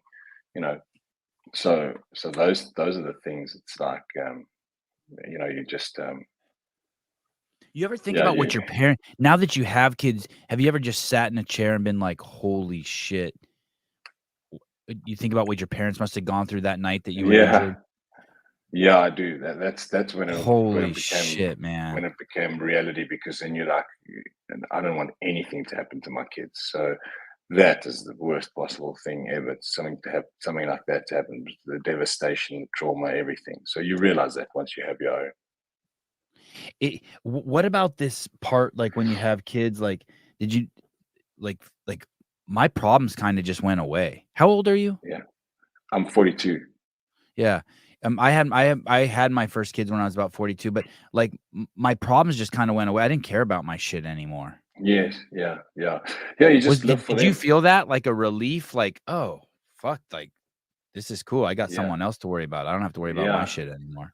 It is like that, and that's why I say, like, when I wake up in the morning and I struggle with stuff, it's like they're waiting for me, and they're going to see what happens in the day, and that's all that counts. Got to make it worth it for them, and Yeah, we live for yeah, them.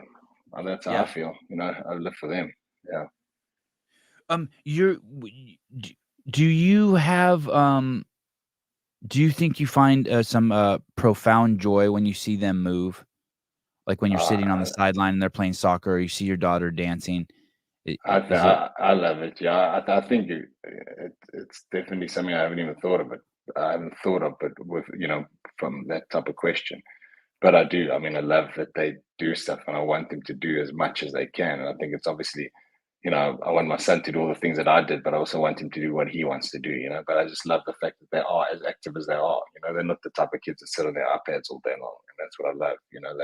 They want to be out there playing and kicking. And my daughter just doesn't stop dancing. She had all her dance exams to do, and she was just tap dancing, and she just would, wherever we go, she just taps and taps and taps. It's like there's something tapping the whole time, but it's she was just practicing, and so yeah. So I just love that they want to move, and that they love doing it. Dude, she's in full bliss Yeah, right she there. is. That's Yeah, incredible. yeah, she Oh my is. She is. god. Uh-huh. Hey, she's big, huh? Yeah, she's big. Big She's big. big She's and kid? she's tall. She's tall. She's tall, skinny and Yeah, tall. So how she's tall were you? Yeah, she looks crazy tall for 11. That's as tall as yeah. my kid's gonna be when he's a grown man. Yeah, no, she's not that, but she's taller than me, sitting in my chair, and she likes the fact when she gets taller and taller. She's like, "Hey, I'm taller than you," and my son's getting there as well. So, yeah. How tall, were you when you were standing? So 6'1". Okay. It's about 186, somewhere around there. Um, w You're how long are you here in the States? We are here till Wodapalooza ends on the 14th, and then we leave on the 17th. And when you're here and you're doing Disneyland, are you training also? I need to be, but obviously not. I'll be doing a lot of pushing around Disney, so that's some training. But I'll be trying to find some. I'll try and find a box that I can go to that might be close by, and then we go to Fort Lauderdale for about 4 days. So I'll do some training there as well. Are you stressed out that you're going to lose some of your fitness in these 2 weeks? I am a bit, yeah. But I speak to my coach in that, and I'll still do some training in terms of the fitness and the cardio side. I don't think I'm in trouble of losing any strength. But yeah, I'm a little bit nervous and stressed out, but I think I'll be good. And what about eating? You got to be super disciplined about the eating. Yeah, room eat or Disneyland eating churros. Yeah, that's the thing. So luckily I have quite a well balanced diet. We do calories and that type of thing, so I'm okay with that, But I'm just gonna make sure I still eat the right food. And the division you're in, what's the division called? So it's adaptive seated. And when I qualified, there was a seated, with limb and without, well, with hip and without hip. And I thought they were going to be separate, and it seems that they're going to be together. So I'll be against the guys who there's a guy who's an amputee, like halfway down his thighs. He's a beast. And yeah, there's a couple of guys that I'll be up against. There's a guy that he's one of the top guys, I think, Tom Yazga, I think is how you say his name. And he was a Paralympic swimmer as well, and he's also got he can actually do some crazy stuff. He can do a handstand walk. So I think I'm up against him as well. So I'm not sure if they'll scale that for me, because I think the way it looks at the moment is I'm probably the most injured guy there. When I say most injured, I'm talking about highest injury. So it becomes quite a challenge when you go against guys that are able to lift a lot heavier weights and stuff, just because of core and ability and balance and that. But I'm there. I'm just so happy to be there, and it's going to be awesome. I wonder if the guy who shot you has any idea what happened to you. Probably not. Not even cares. I think that they come to kill and they leave. That's it. You think that's evil? That's gotta evil. Be. Yeah, it's gotta be. Yeah, it's gotta be. I mean, for you to just have no regard for someone's life at all, and whatever happens afterwards, they just don't care. Yeah, for a TV set. Yeah, exactly. God damn. So you'll do this event, and then do you have other aspirations already? Are you looking forward already? Are you like, okay, maybe like if this goes, maybe I'll I think I want to get this. I want to get this out the way and then see what happens for the games. I'll do the Open, see where I end up in the Open, and see what happens for the games and where it is. We don't know where it is yet for the adaptive. But it'll be cool. I think this is just a big one for me. I thought, geez, imagine one day going to Wodapalooza. I was like, I don't think it'll ever happen, and now it's happening. So it's and you got to come with your family, which is awesome. I know, that's amazing. So we had some, I did a fundraiser for my coach and myself, and then friends of ours from the US have they said they want to get my family here, which has been amazing. So having them here to be able to come and watch, it's just awesome. So you had a benefactor help you come. Yes, I had some guys help. I did this Backer Buddy, which is people doing donations. There have been some amazing people give donations, and then there've been some other guys that got behind me in quite a big way. It was amazing, and then obviously the people to help my family is a separate thing to this, because you can't expect people to do that, So the awesome thing there was we had some friends from the US who hooked us up with accommodation and everything, so they covered with that, and then for my coach and myself, I had some amazing people come through, as you can see there, and then a company and a good friend of mine, Justin from Daytona Group, he got behind me in a very big way, and another guy named Ramsey, and they really just they put some good money behind it to be able to actually make it possible. And then Yeah, and then there've been other donations that have just been amazing. And then Nicole won for she's the one who actually sent you my stuff, and she was like, and I was like, so it's cool that I got on here because of her, and she also I totally forgot about that. Yeah, someone just sent me a DM said you should have this guy on the yes. on the podcast. Yeah. Yeah, and it was her. Yeah, and she also she got behind me and her family as well. I've never met her. I think she met me through the comp that I did. She became aware of me from there. I think she was there watching, and she just sent me a message and said, "I just want to get behind you," and it was amazing. You know, so there's people that I haven't met who have donated, which has been awesome, and then obviously people have got behind me that have made it possible, which has been amazing as well. Jedediah Snelson, they will adapt the workouts different for you without hip, high para and low para. Okay. Okay, and he's the guy. He's one of the guys that I'm always watching as well. So how's it going? Yeah, great dude. That's cool. Yeah, man. I was hoping that I'd meet him there, but I don't think he's going to be there. So Jedediah, you're not going. And so they do have the high and the low. I was hoping that they do it at Wodapalooza as well. So he says that's amazing news. It'll make things a little bit better at least. And how cool is it that your kids get to come to the States? What a great trip for your kids I know, so it's young to amazing. come here and hang out. Yeah, it really is. Yeah, that's why I'm just so grateful to the people who made it possible. That really is awesome. Paul Peters, holy smokes, it's the Dildo Show. Oh no, Paul, sorry, wrong channel. Your mom's hosting the Dildo Show 2 channels over. Sorry, buddy. I apologize. We'll have your mom on next week. Thank you, though. Nice. Yeah. This guy always comes from Facebook and wants to fucking harass the show. Oh, really? Yeah. It's just a hate. It's for nothing. Yeah. Cool, dude. He loves me. He wants me to use that dildo on him. Good. So you'll finish Wodapalooza. You'll go home. Is there an experience that you hope to have here? That is there experience you're going for? Like, do you just want to get through it? Do you want to win it? Is there an experience you're going for? No, I just want to take it all in, and just the fact that I'm here, the fact that of what I've been through and where I've come from, and to actually just have the ability to be here and compete, and just take it all in and see all the elites, and just have my family there watching me. My daughter, when I told her we may not come, she cried a lot, and I was like, oh, don't worry, we'll take you overseas another time. She's like, I don't care about the holiday. I'm like, so why are you crying? She said, I want to watch you compete because you worked so hard.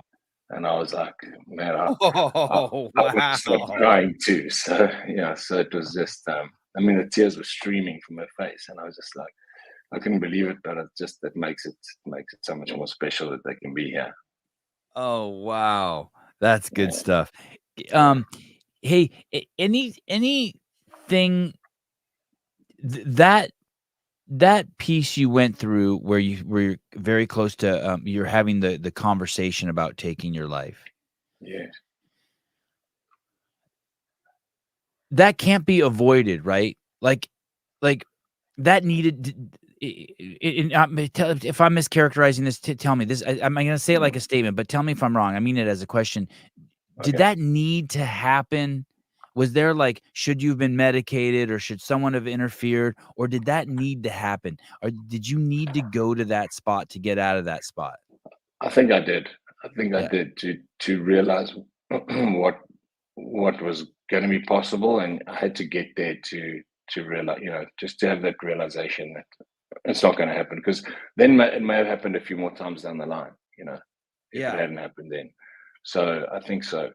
I think that's the weird thing about hardship and suicide and hitting rock bottom. I know there's different characterizations of it. I'm assuming you were sober when you hit rock bottom. It's not like you were you weren't on fucking drugs or and I didn't take it. It's a valuable journey. It's a scary journey, but it kind of has to happen.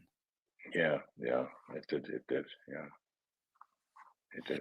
I always wonder if my kids are gonna have to make that journey. You know what I mean? Because part of them, like for you, I'm guessing for me, that journey that I took to rock bottom too is a crowning achievement of mine. Like, I don't know Yeah. who I'd be without that journey Yes. to Yeah. the bottom and back. But Yeah.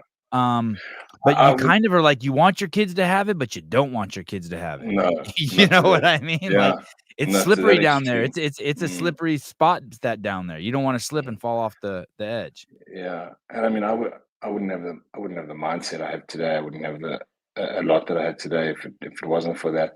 And I think just people are like, would you be the same person? I don't know.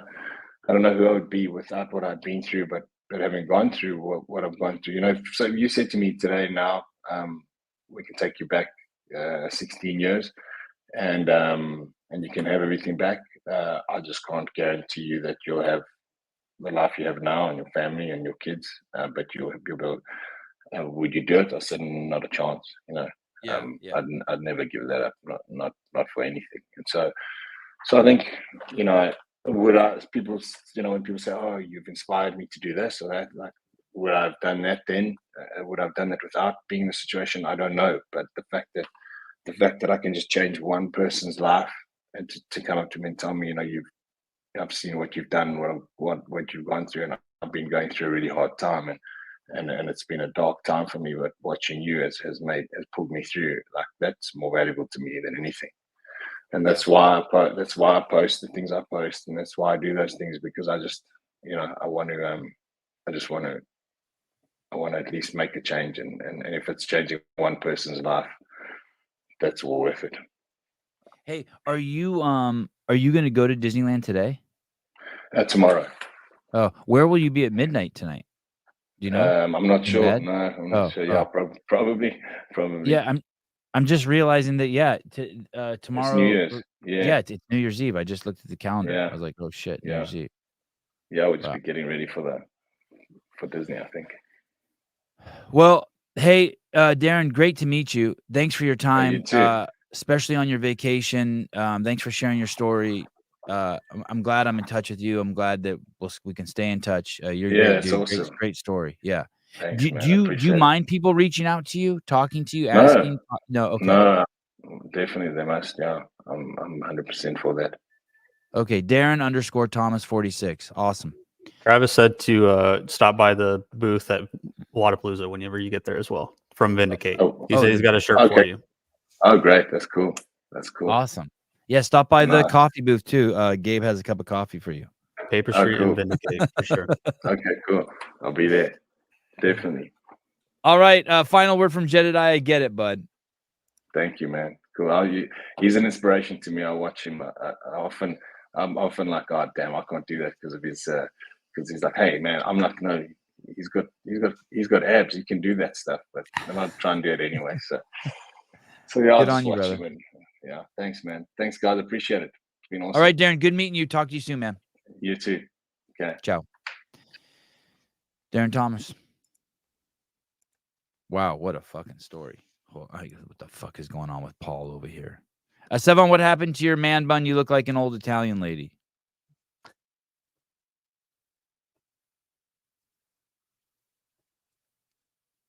Okay. The shoe fits. Why does this bald guy with glasses look like a caterpillar is making love to his face? Oh, this one's good. Beaver, that's your last name? You look like you eat a lot of wood. Damn, I wish I had to come up with that. I heard that one when I was in like 5th grade. Oh, good job. Justin Miner. I do look like an old Italian lady. Fucking A. Where's Sleeky? What an amazing story. Awesome story. Sevan, what's your degree in UCSB? The girls and drugs.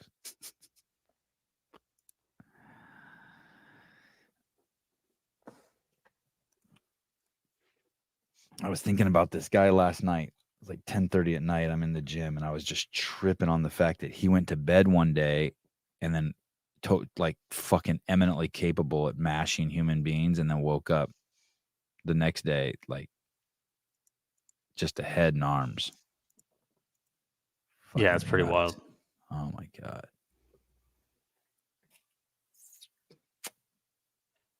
What is this?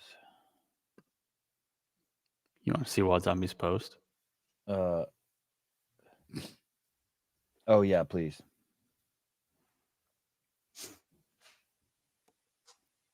Good picture of you. Oh,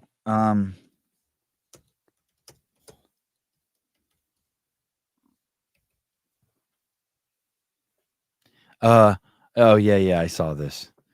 And then someone, yeah, I know. Do I have nipple rings? Looks like it's only your right nipple. Jesus Christ. You only had enough money to pierce the one. Jesus. Man,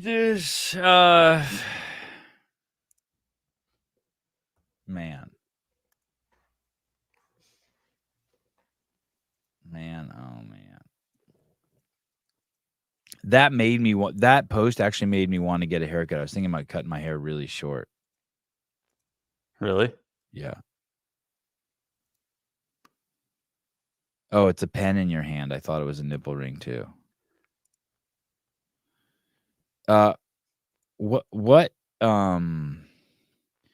So tomorrow morning, I better go over. I don't even know what I'm talking about. Will you correct me if I'm just talking gibberish? Sure. Okay. Tomorrow morning at 7 a.m. Pacific Standard Time,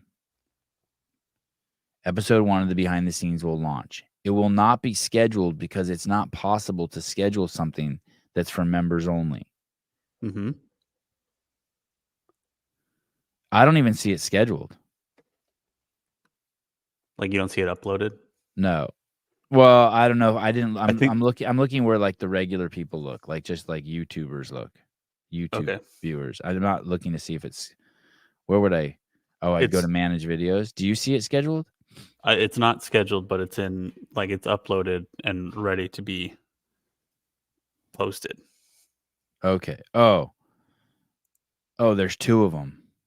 One's Correct. okay.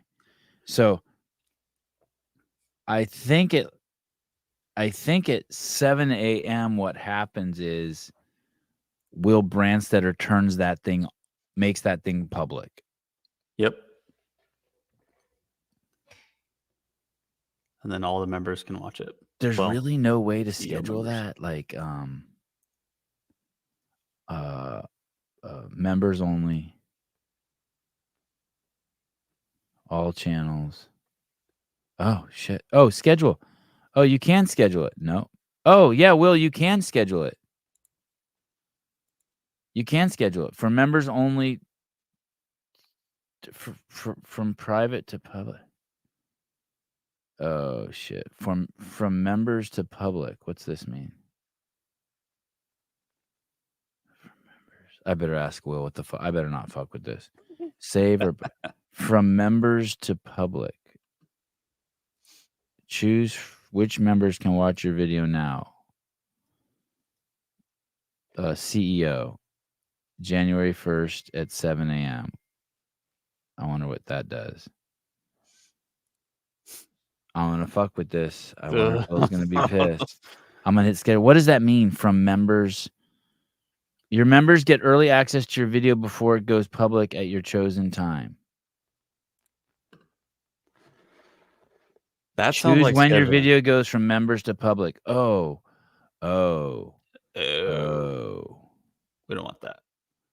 Oh, shit. Okay.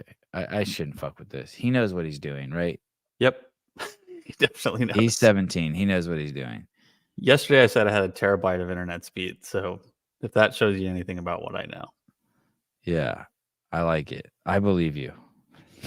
It was so fast, dude. I have 2 terabytes of internet speed. What do you expect?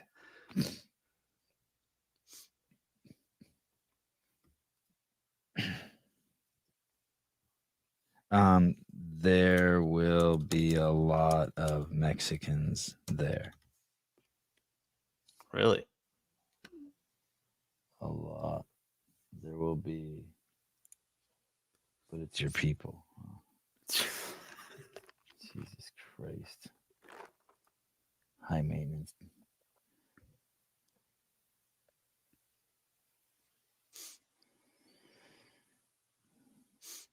Okay. I don't know. So basically what I would like to do, CrossFit Mommy. Mommy. Yeah. No, I didn't have the spot on my back checked out.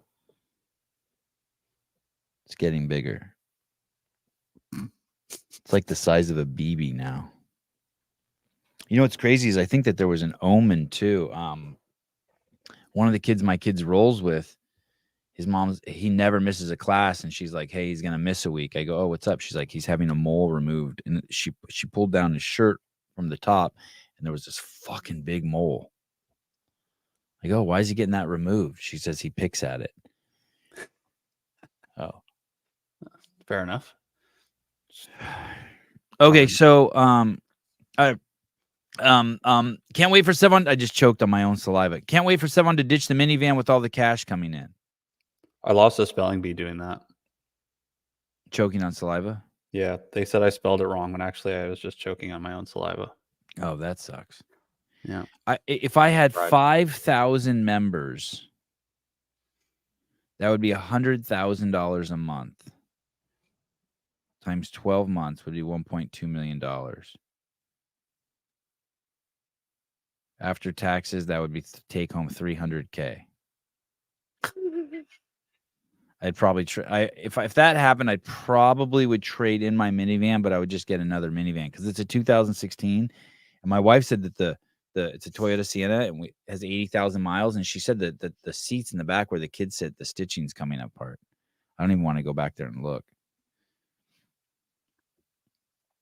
I definitely need your money. Okay, yeah, sorry. Cave Dastro. 5,000 members. Let's try 100. Yeah, I'm the first 100 are going to be important. Fair enough. The first 100. I agree. I agree. The first. Yeah. Oh, Jay Hartle. Those things will last forever. Just get seat covers for the back seats too. Just back seat. Dude, can you look that up for me? Are you busy? Yeah. Yeah. No. What do you need? Back seats. A 2016 Sienna. Seat covers. In case Paul comes over, I don't want him to see that I drive a shitty car. You want WeatherTech seat covers? Please. A cow must die. Yeah, more people we have more members than we have people hit the like button. It's fucking weird. After the behind the scenes, people drop off. Oh, like Mario? Mario, you sticking around after the behind the scenes or what? That's a seat cover. Eric Weiss, Sevi, last time you went in the back of the van, you pooped. Fair enough. You know what's crazy? Did you take the toilet out yet? So yesterday, I saw our toilet was sitting by our front door, and I started making fun of our kids. I'm like, "Oh, you guys are 7 and 9, and you don't have the toilet in the van. You're such big boys." And I could tell Avi was tripping. He's like, "It's not in the car anymore." It's like a security blanket to him. He loves running back to the van taking a piss. This guy really got to go, dude. Plenty of seat covers on Amazon for the back seats. Really? Got some on Covercraft. These are cloth or whatever it's called. Those are covers for a Sienna? Yeah, I think so. Are they $349? Are you fucking kidding me? No way. 35% off. No way. That is not. And can you take those off and wash them? Yeah, probably. No. Wow. You should get a Ford Raptor to shuttle the kids. No, I don't. I love my minivan. Okay, so that's what happens tomorrow. So tomorrow, and then afterwards, I don't see it scheduled yet, but there'll be a showing that's just like I'll just talk about what we watched. I haven't even watched it yet. Episode 1. I haven't watched any of them. I started trying to watch episode 1. I watched I think episode 3 or 4 randomly, but I think that's it.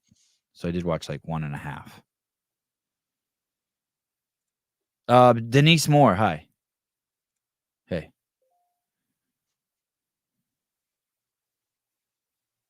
$35,000 on a minivan. My 2016 minivan was $50K flat out the dough. $50K. I might get the DVD player. I mean, what do you expect? Why don't you just get a portable one? They're like $100.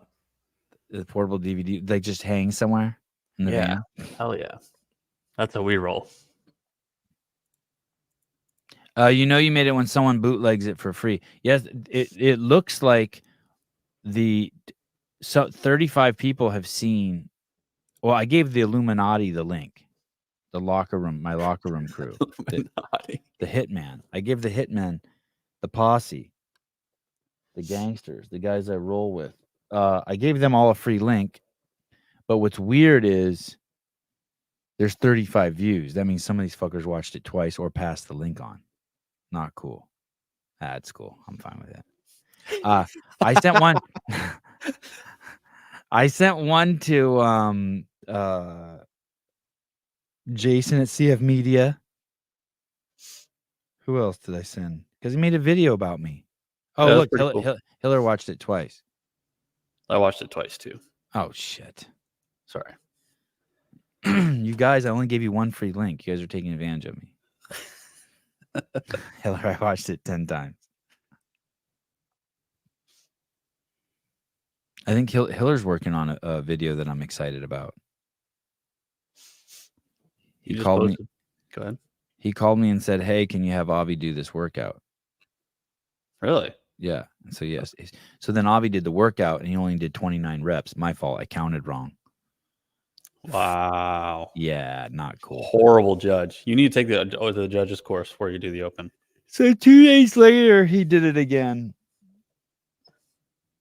He broke his time by 40 seconds.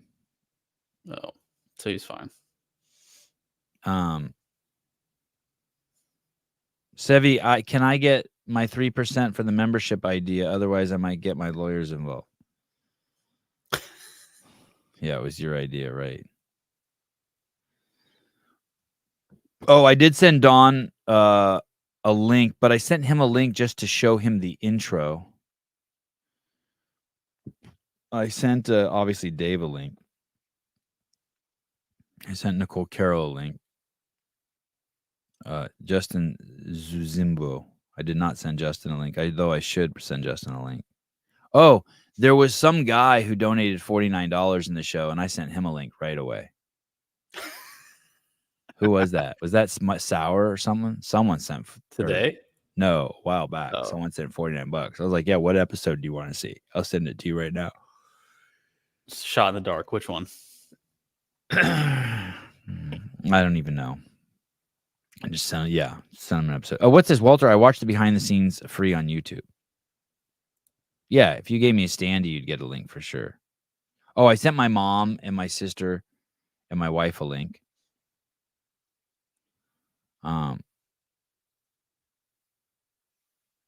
Oh, Mario. Hey, did I talk to Mario yesterday on the phone? No, that was Marco. Yeah. Yesterday was Marco Calderon.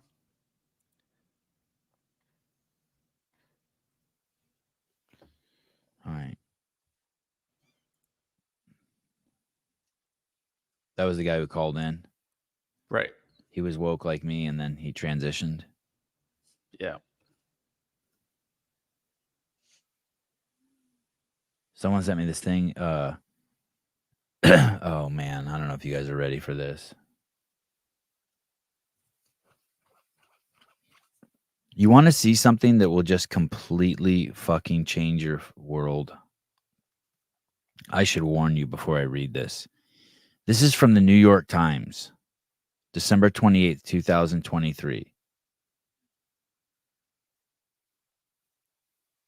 And there's this is eyewitness accounts of what happened October 7th.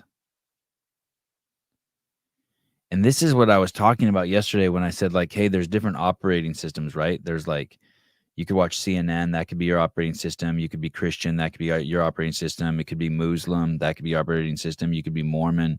Like, the Mormons got a cool one. I heard they got a lot of incest going on, but like, they got, like, you know what I mean? Like, Salt Lake City's cool. It's like clean and safe. They got a little meth problem, but like, you know what I mean? The road, there's no potholes. Yeah, it's not Iraq. It's not, you know, these countries like where women get stoned. Like, there's different operating system. There, you get the Buddhist one, just ways of thinking, right? Right. Well, dude, when you hear what these fucking guys did, it is there's some of the grossest shit you've ever fucking heard in your life. I'm gonna read this to you, and you're not even gonna fucking believe it. Yura Carroll, a 22-year-old security consultant, said he was hiding in the same spot. He can be seen in one of Sapir's photos, meaning that you can see him hiding and like looking up behind a bush as these guys attack these kids at this music festival. He and Sapir were part of a group of friends who had met up at the party. In an interview, Carroll said he barely lifted his head to look on the road. He also described seeing a woman raped and killed. That day I became an animal, another witness said. I was emotionally detached, sharp, just the adrenaline of survival. I looked at all of this. I was photographing them with my eyes, not forgetting any detail. I told myself I should remember everything.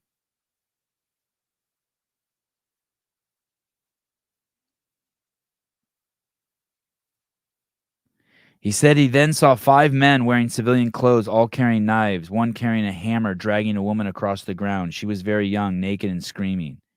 They all gathered around her. She's standing up.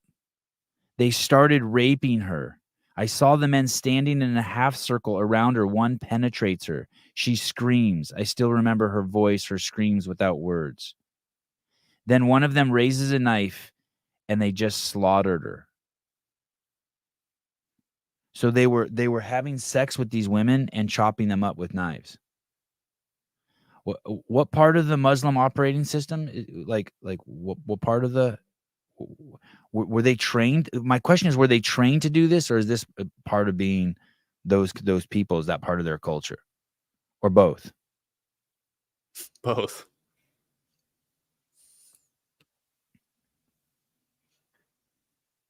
He said they were hiding together in a stream bed. He said he saw at least 4 men step out of the van, attack the woman.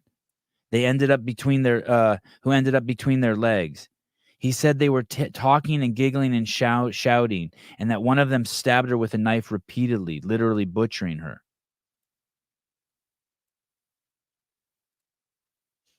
There's a crazy story in here. Okay, you ready for this?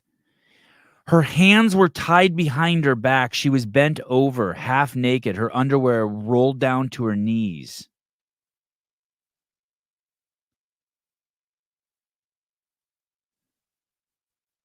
He said her vagina area appeared to have been sliced open, as if someone tore her apart.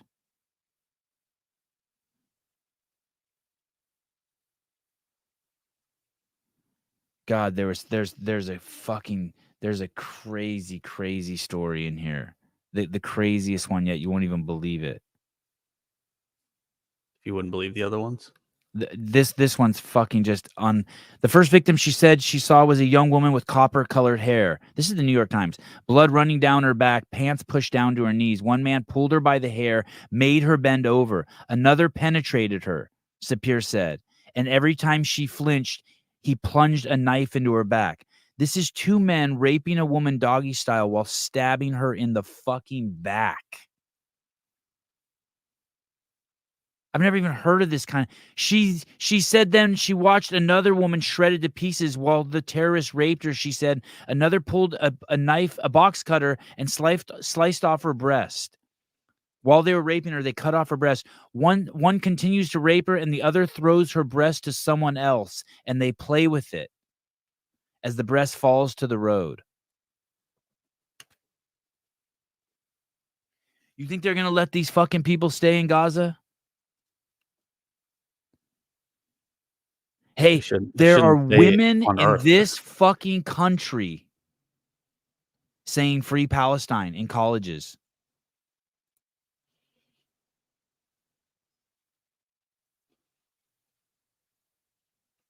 There are women in this country on college campuses and men, young people, saying free Palestine. You know what? You know what's crazy is, as I was reading this, someone pointed out to me. One of my friends said, "Hey, you know they did that to the Armenians too." Yeah, They did do that. They did that to my people too. They walked them out into the desert. They fucking slit the women's stomachs open, let the babies fall out. They did all that shit. And does that mean that it has to be done back to them? No, but they got to leave Gaza. You ain't staying. And these people that are fucking protesting against Israel and saying free Palestine, like, you're out of your fucking mind, man. You need to think bigger. You need to start thinking like, hey, what is the operating system that we want people using? And in the short term, if the best thing we got is Christianity, let's grab it. With this Muslim one ain't working. But Sevan, Christians have done plenty of horrible shit. Fine. But they got running water. They're not condoning the molestation of young boys. What are you talking about? Afghanistan is what I'm talking about. They're not talking about Christians aren't openly trying to normalize molestation, stoning of women, different classes. But they do it. I understand. I'm just trying to choose the path of fucking where civilization where we can get the fucking most benefit. I'm not like looking for the perfect one. I'm looking for one that doesn't chop the breast off of women and play catch with them. Sevan, there's a video of a naked girl folded backward in half in the back of a truck while men celebrate all around her, a woman being walked, paraded around with their whole ass bloody.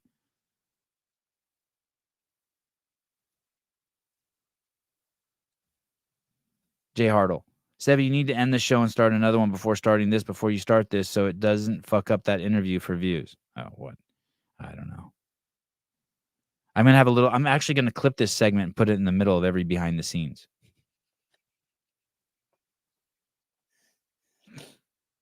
It's a good spot for it. Dude, I'm reading this. You got to read this book by Jennifer Say that I'm reading, the Levi Strauss lady. What's it called? Unbuttoned. Man, if you're a mom or a dad and you want to know what a real parent is like, Levi's Unbuttoned. Jennifer Say. She comes on in 2 days. I have 4 hours of listening to do with the book. She is caught up a lot on the women's thing. Like, she really feels like she was held down because she was a woman. And that part, like I'm processing that part. But man, she is like you'd be so proud of her if you were friends with her or related to her. The way she stood up so that kids wouldn't be masked. She's a beast. I cannot fucking believe people mask their fucking kids. What the fuck is wrong with you? I know 20 of you were like, fuck you, asshole. I'm sorry. I'm not trying to alienate you. It's just like, now you know. I guess just now you know. Now we know. Just don't mask your kids. Now you know. Don't ever mask your kids. Shiz, I'm on chapter 9 of the book. Hey, what do you think? Do you like it? I'm loving it. Absolutely loving it. Yeah, she's not at Levi's anymore. Anti-Second Amendment, company. I believe it. She says it's the fucking most woke place ever. She was like one of the king wokes, and she transitioned. Oh my God, Kenneth the Lab. I can't believe some people injected their kids before it was even approved for kids. I know. Holy shit. Test my kids. Test it on my kids.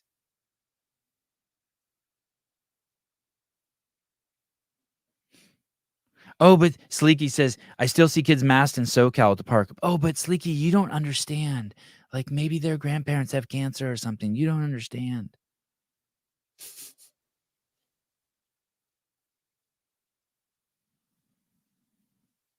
Yeah, these societies that are doing that whole Gaza thing, I'm Netanyahu all the way. Like, keep the stories coming. Remind us of what that operating system will cause. We know what the CNN operating system will cause. It causes people to give their kids drugs that are approved by Pfizer and to put masks on their kids. Okay, we get that. We know the CNN one, so you don't want that one. Condoning it. There's a difference between what happens and condoning it. That operating system has infiltrated our kids in colleges. When I hear that free Palestine shit, all I hear is that they approve of what happened to those women. I hear support for that. Wow, what needed to be done to get attention. Fuck that.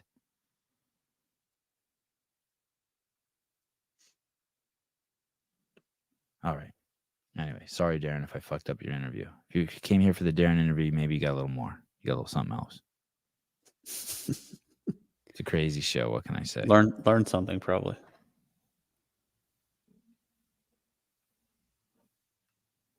Oh, did she? Oh, it's a good listen. Yeah, it's great, right? Don't you feel smarter for listening to it, hearing her story?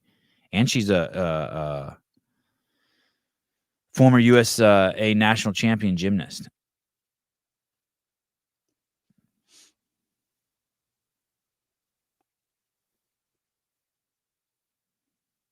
Kelsey received $20 million for the Pfizer ad. Oh wow, what a scumbag! Damn. Is that really true? That means $10 million after taxes.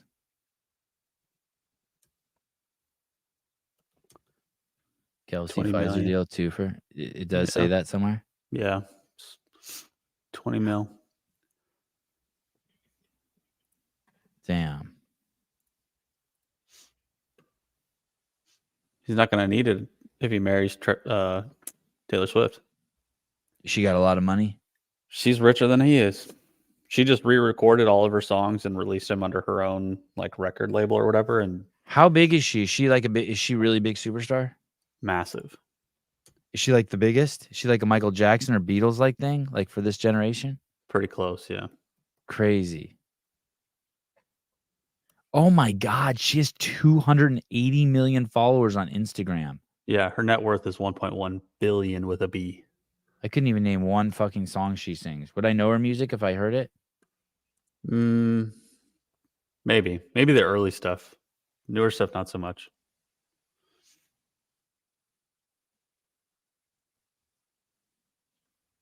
Okay, so this is how fucking crazy I am. I don't even... Is she in this picture right here? I can't wait for this. Is she in this picture? Yes. Take a guess. This one? Dead center? By Lisa Bonet? No. Where's your mouse? I can't see your mouse. Can you see my mouse now? Oh, that's weird that you can't see my mouse. Click on the window and I can... There. Okay. Oh, this one? Nope. This one? Yes. This chick, the whole picture is centered around this chick, I feel like. Yeah, pretty much. But it's the chick next to the left of her that's Taylor Swift. She's the one in the right in that picture. Yeah, now I get her. Now I recognize her. Is that what she looks like? Yeah. You know what I mean? She's like she's very normal looking. Oh, this is Beyonce? Yes.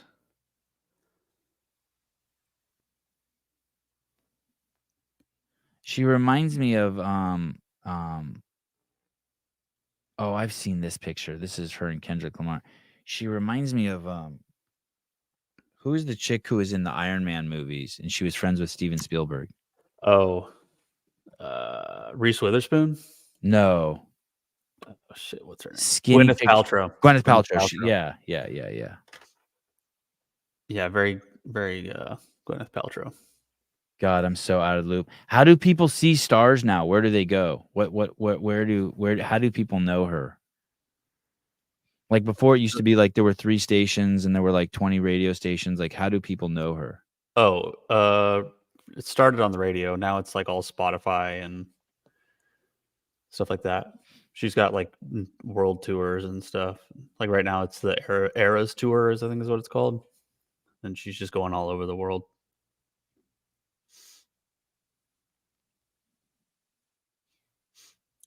What kind of kickstarted her like fame, I guess. Maybe not kickstarted, but something that helped was she was at some award show and Kanye West I do remember that. This was like 10 years ago, right?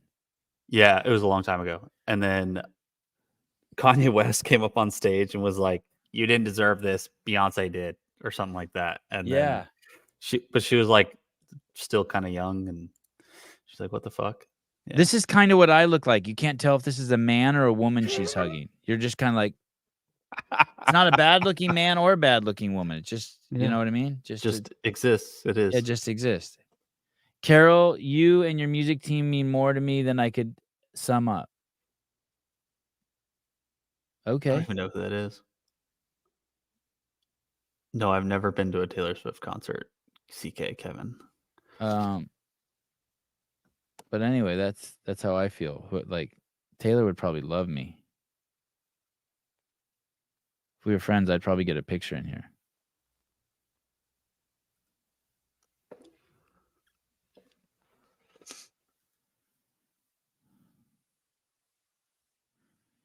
But she doesn't have her boyfriend in here. No. I don't even think he has her on his social either.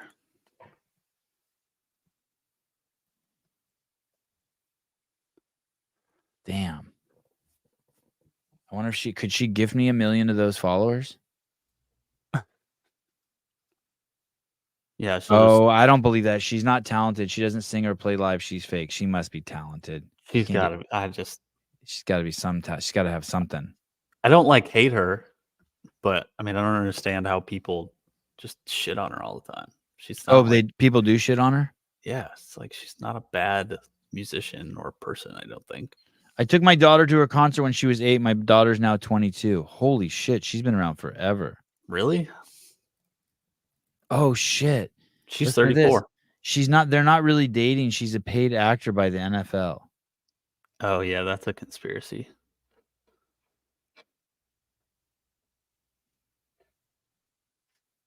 I need 5,000 members, I decided. I don't need 20,000 subscribers, 26,000 YouTube subscribers. I need 5,000 members. And then I'm going to build I'm going to move I'm going to build a barn, illegal barn in my backyard and put my podcast studio over there. Give this office to Avi for his bedroom. You're just going to let him have a separate building for his bedroom? Well, no, I'll connect it to the house. Oh, okay. Anyway, that's how I'm going to spend your money, you guys. That's the plan. This is tax deductible. For some of you, this is therapy. For some of you, this is a business expense.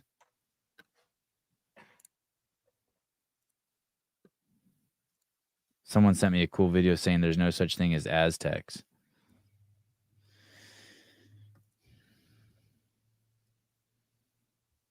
This is my new favorite rapper.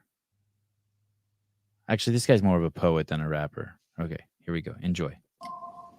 Where's the fruit and vegetables or even water with lemon? Look what they're feeding our women right after birth was given. The same foods that you find in public schools and prison, even the little syrups with the high fructose corn syrup in them. Processed sausage patty that smell like somebody's granddaddy's old boots. Whoever says this is nutritional, please show proof. You see, there's no truth and really no use. Feeding junk food to the women giving birth to your youth. Their minds and their bodies really would be better off fasting, but capitalism always got everybody capping. Government just trying to sell drugs and low quality foods through the hospital with their corporate buddies piling more BS on top of you with Nabiscos, Oreos, and Chips Ahoy. Now they trying to take the foreskin and vaccinate my boy. No way. And I know it's like more and more weight every single day, but a little self-sufficiency is all it's going to take. I couldn't really plan for this. Had the baby kind of late, but the least I could do was make her some homemade shakes. Peace. I like the foreskin line. Try to take my boy's foreskin. No, that guy's not better than Taylor Swift. Let's not get crazy. Chill. Yeah. Cringe, but fire nonetheless. That's what I thought. Yeah, exactly. Isn't that cool? Good job, Cave. That's the tension in your humanity. You have two thoughts that are struggling. It's cringe, but it's good. What am I going to do with that? Am I going to lie to myself? No. I'm going to be honest and express it. I hate black licorice, but I love it. You're retarded. You're just straight up retarded. It's the first time I've ever used that correctly. A banger, detox, and recovery. Banger. I hardly know her.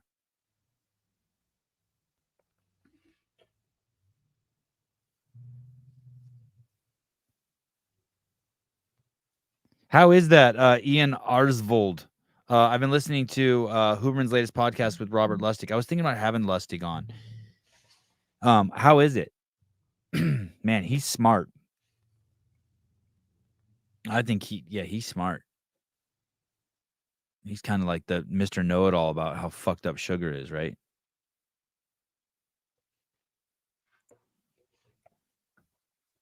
Every minute I stay on, we pick up another member. If I stayed on for 60 more minutes, we'd get 60 more members.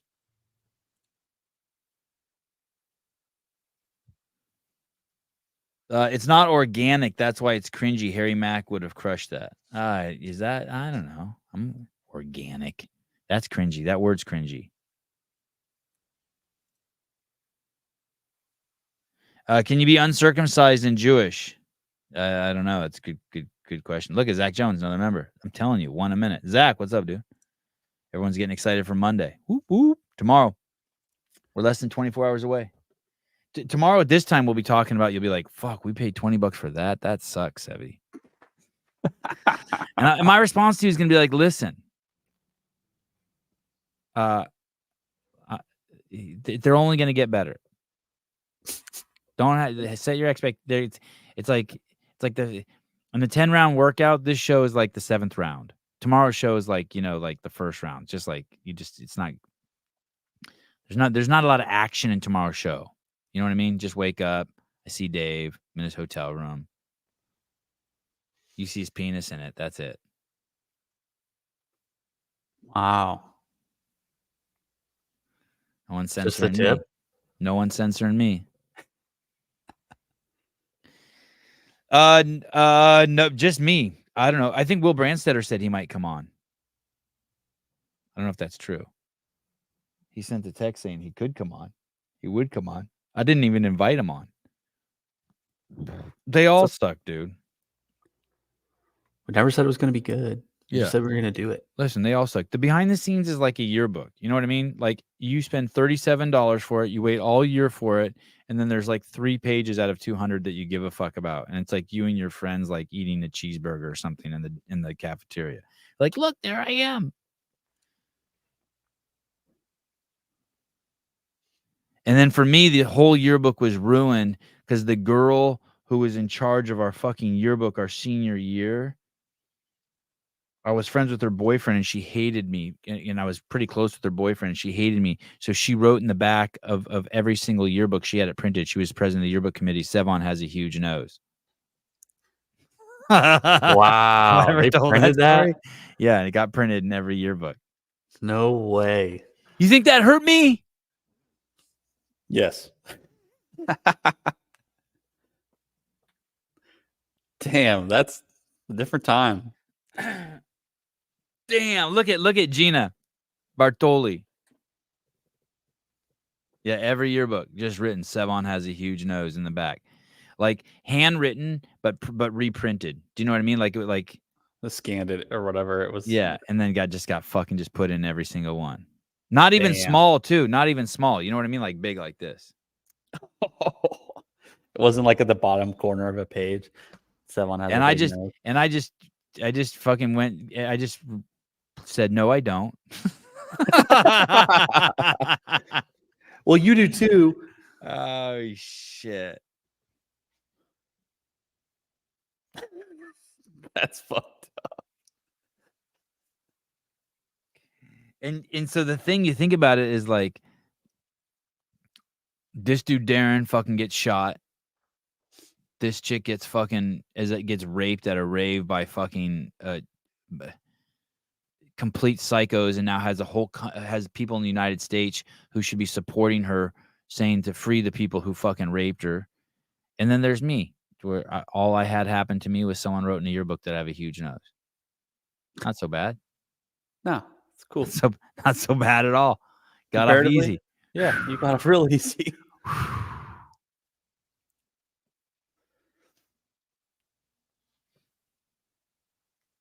One of my friends told me yesterday that my problem is that I don't forgive people, and that I look at people's past. Like I'm like, oh, that dude posted a black square. That dude got the injection. I'm like, that's not true at all. I mean, I do look at them and I do judge them for that, but I still like them. I don't judge them like isn't like I don't like them. I'm just like, damn, what's that motherfucker got like some broken thinking patterns?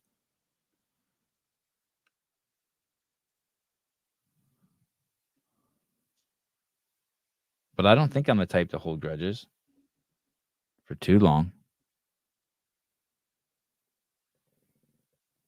They don't need to repent. Just what? Oh, they can always. Oh, the people, the rapists, they can repent. I don't know. You can repent that. I don't even know what repent is, but they can't live in Gaza no more. I'll tell you that. Or anyone you know, or your friends, or anything. You ruined it for everyone. It's over. Move. Oh, that part's true. Mason Mitchell. Mason Mitchell says Sevi would have posted a black square if it was 5 years earlier. Mason, 5 weeks earlier. I just was on the cusp. I was so close, dude. You don't even know. I know. I'm like so on a high horse that I don't even deserve. You're right.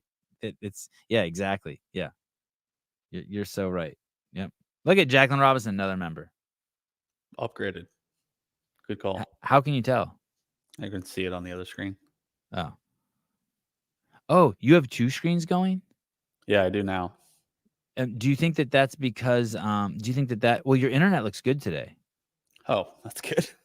But I wonder if you have 2 streams going, if that fucks up your picture at all. Let me see if I'm gonna see if I can open another screen. I just pause it. I just pull it up on YouTube and pause it, and then just watch the chat. Oh, that's cool. I should do that too. I don't So know if when it's like a waste of a screen or not, but I can at least reference it. And that's where you can do polls from. Correct.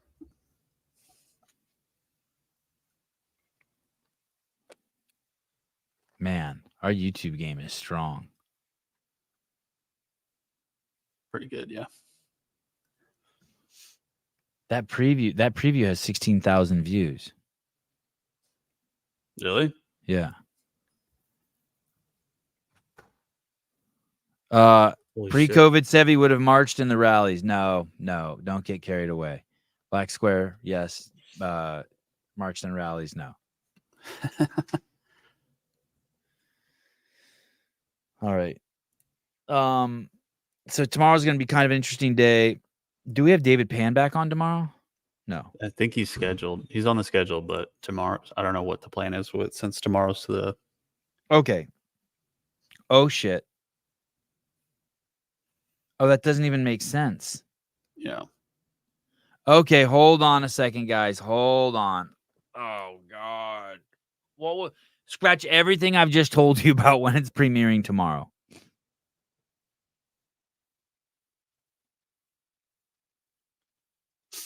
God, I'm a jackass. I have no business organizing any of this. Okay, stay tuned. If you don't follow this Real Sevan Podcast on Instagram, maybe now's the time just to give it a follow. Look at Mary's like, oh my God. Yeah, I don't know what the fuck's going on. I don't know what the fuck's going on. Let's just call Sousa real quick. I think what happened is Susan and Will were organizing it, and I fucking interfered. And guess what that did? I got out of the chain of command, and I think I fucked everything up. Connect the roadcaster. We just got to call Susan and find out. So it's definitely not at 7 a.m. tomorrow. That was a complete fucking what a mess that is. I fucked that all up. Right? It can't be, right? Yeah, I don't think we can do that. So tomorrow there's going to be 3 or 4 shows. Tomorrow's going to be a busy day, but I have people coming into town. I got to I can't be doing podcast all day. I'm going to drink tomorrow on the air. I would never do that. Yes. Is it ringing? No. I can't hear it.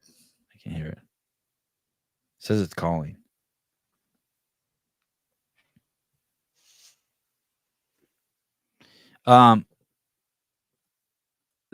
Caved Astro, there just continues to be more and more steps to get to the behind the scenes. Pay me here, follow me here, give me a standee, buy my toothpaste.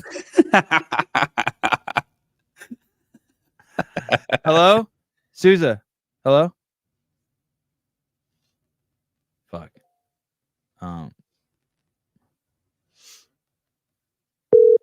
Oh, there it is. There it was. Okay.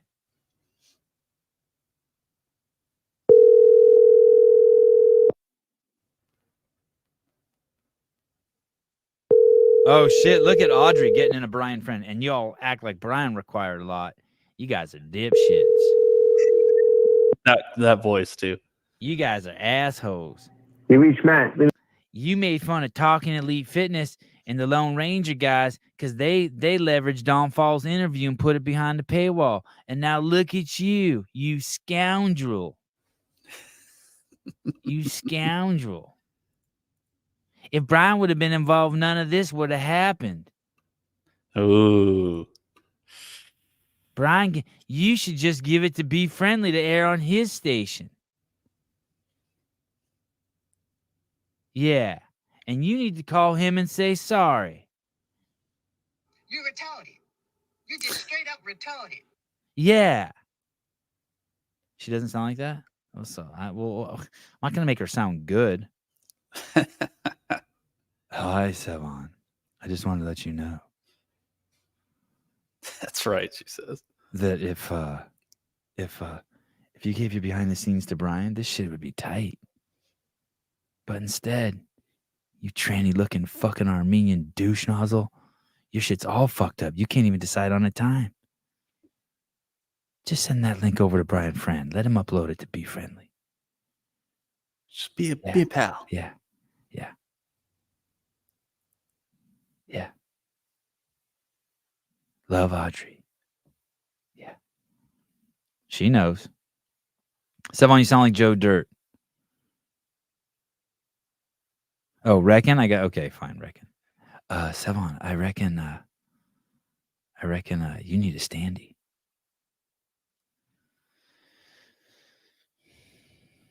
The only time I don't need a standee is when I'm in between standees. Oh, Audrey. Someone sounds like Joe Biden impersonator. All right, I don't want to go. I want to hang out with you guys. Oh, look, $2 more. Look at for Caleb to paint underneath that shelf. Hey, what is that white thing right there? Is that like a shortwave radio? This? Yeah. This is the box for the Roadcaster. Oh, God, it looks nice. And then this is a Wacom tablet. Oh, what? Wacom tablet? What's that mean? I don't Oh, know. wait. My mom- Oh, for like Photoshop shit? Yeah, my mom she's like, I don't need it anymore. I was like, all right, I'll take it. Oh. I haven't figured out how to use it yet, though. Cave Dastro. Wow, this is brutal. The only time Sebi doesn't need a standee is when he's giving one. My goodness.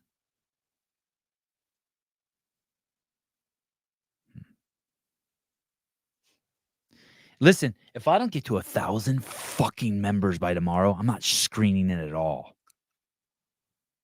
Taking your money, jumping in the Honda Civic and running. Y'all better sign up. You better sign up. You better appreciate me.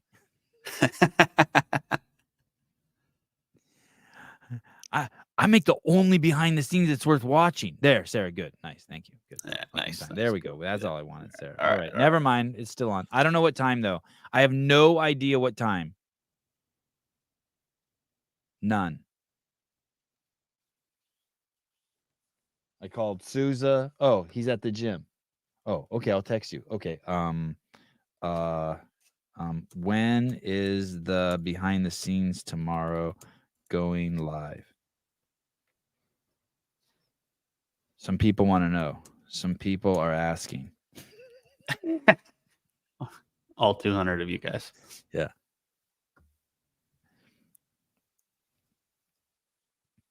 Hey, that could be interesting. What if I did do it tonight at midnight? That could be really interesting. Happy New Year. Wow.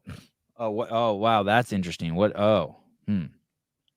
That'd be 3 a.m. for Will, and he's the one who's supposed to set his alarm. Don't be a pussy, Will.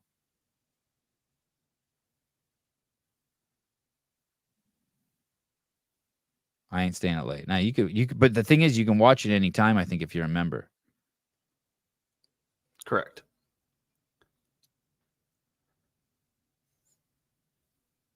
Maybe. Okay. Well, I'll let you know. Maybe I'll come on later today. Oh, maybe I'll make something for the members. Okay, yeah. When I know, I'll make a video and tell you guys. A member video. This is Heidi Kroom. This is a fucking big deal. He can't do that easily. Oh, we already released the timeline? Oh, did we? What the fuck's going on? It was in our story, but Was there a time? let me check. That would be fucking crazy if we announced at 7 a.m. That'd be awesome. What if I released at the same time I was live just to compete with my own show, just to fuck myself? Hubert Flores. Whoa, that was close. I almost got off the air. Yeah, and I am going to do a live stream after. I want to. Yeah, that would be cool, right? I'm gonna be pretty brazen after that show too. I'm gonna be high on myself. So like I'll call people and shit. Oh, here's what they were talking I'll about. call at least one person per show. Make it just really fucking high stress. Let's see. Oh, okay. Viewer's guide. To get early access to the behind the scenes, you have to be CEO. What's the difference? You get first access to all 15 episodes. Okay. Oh, but no time. Oh, okay. Keep Yeah, going. right here. A new episode will be released every Monday and Wednesday at 7 a.m. Pacific Standard Time starting January 1st with part 1A. Oh, not this Monday. Just Except for this Monday. Except for this Monday. Already off to a bad start. Fuck. Oh.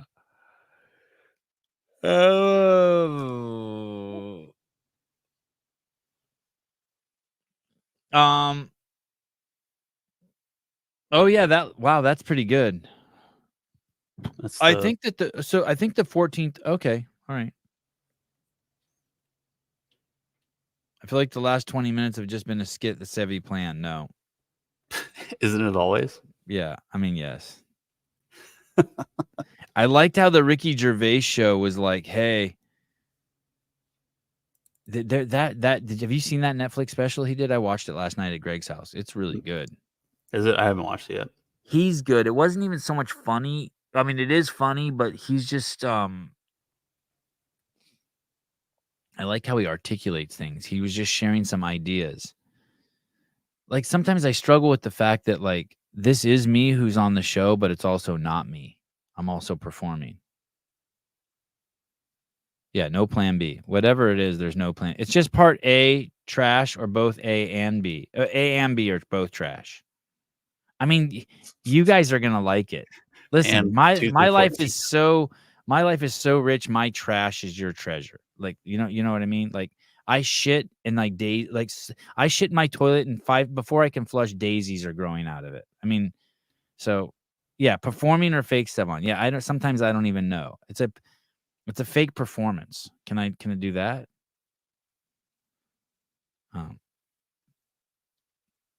Who is the 14-year-old who told Sevi he didn't have a professional show? That was the highlight of 2023. I kind of remember that.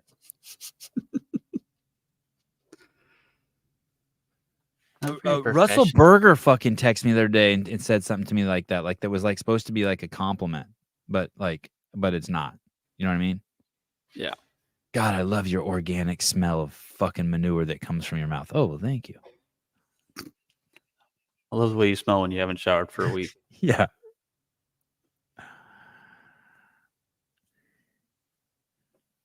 I don't think I'm doing a highlight show. That would takes too much work. Did I heard Hiller made one? How is it? I haven't watched it yet, but it's out. Posted it 3 hours ago. His Sporty Beth video is absolutely amazing. That was so good.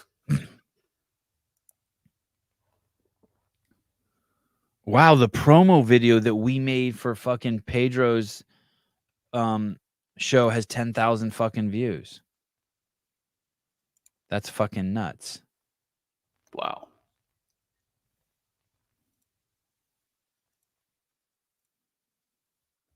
Let me watch some of this here. Oh shit. Watch. Oh, I like that video where he made the and watch. A serious mistake. Not as serious as yours. Bikes don't fall apart. Athletes break them. It's your last chance to walk away. Are you kidding? It's 5 against 1. It's getting late. Remember, Athletes break them. you wanted this. The name is Lee, all right? And Lee doesn't have a level 1 because they aren't real. Lee could not have possibly have taken the judges course because they aren't real. And Lee got accepted to judge at the CrossFit Games and isn't real. I'm like that Santa Claus, but instead of a bell, I've got a sign. I'm standing in front of the Jewel Osco. And that's I all these like people this. that want to squat. Did I he say can't believe how many Jew times I've been turned down. He's standing in front of a Jew Costco? No, thank That's the humble example. Oh, shit. Oh, no. We try to grab this. Which is where Spiegel always is. This. And you want to look at Sporty Beth. Which one of the two do you want to be? You choose Schwarzenegger. You choose Gal Gadot because she's Wonder Woman. We definitely cater to. Oh, my God. This episode's going to be crazy.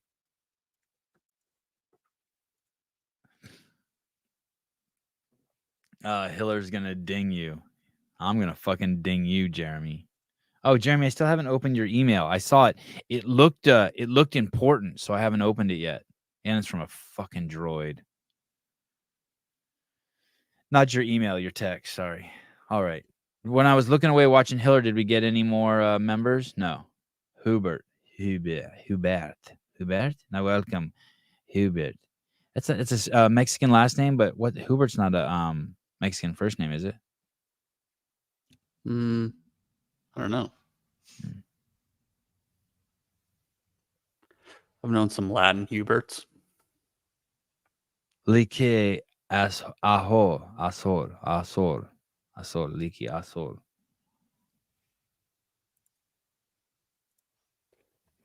Umberto. Oh, Umberto. Okay. Yeah, that's definitely Mexican. Umberto.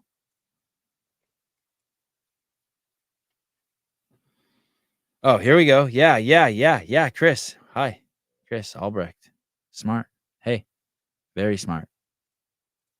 I can't tell you when, but I can tell you tomorrow one shitty behind the scenes episode is being released. I gave it my all. Even if you don't like it, no, I gave it my all. One time, I bought my mom a Christmas present, and my dad said something like, "Hey, that was a dumb Christmas present." And I go, "It's the thought that counts." And he goes, "No, it's not." I was like, wow. What's going on with the sponsor banner? What do you mean? Where?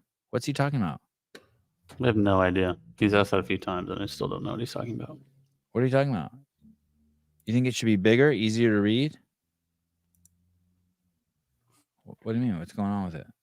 I can't. You know who has a really nice layout is Barbell Spin. His layout is so fucking nice. Every time I watch it, I'm like, God, I'm jealous. But I wonder if it's just because it's his. I just want what other people have.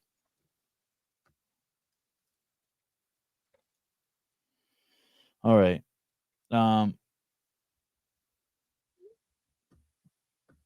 Because there's only 3. What do you mean?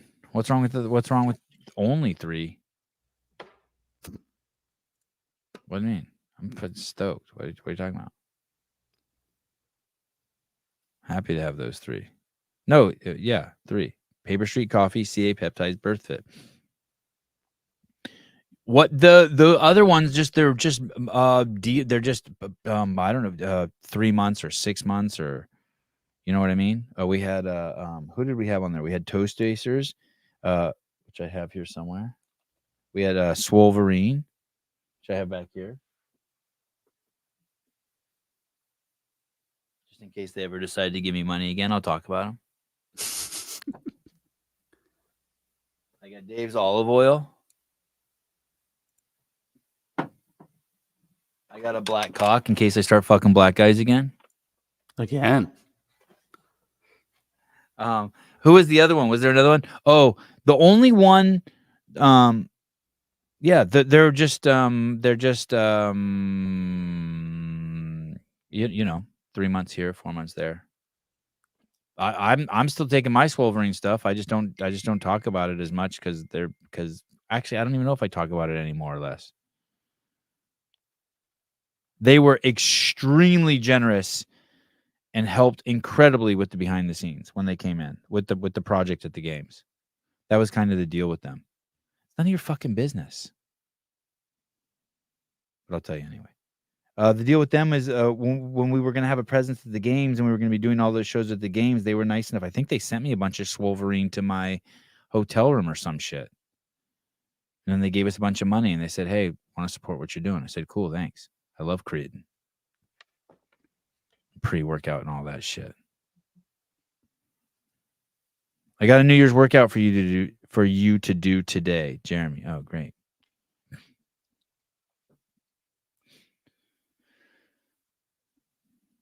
No.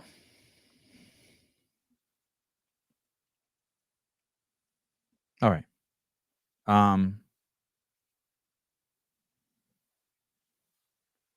Stay tuned. Oh, let me see. Oh, I got to go. Hey, dude, what's up?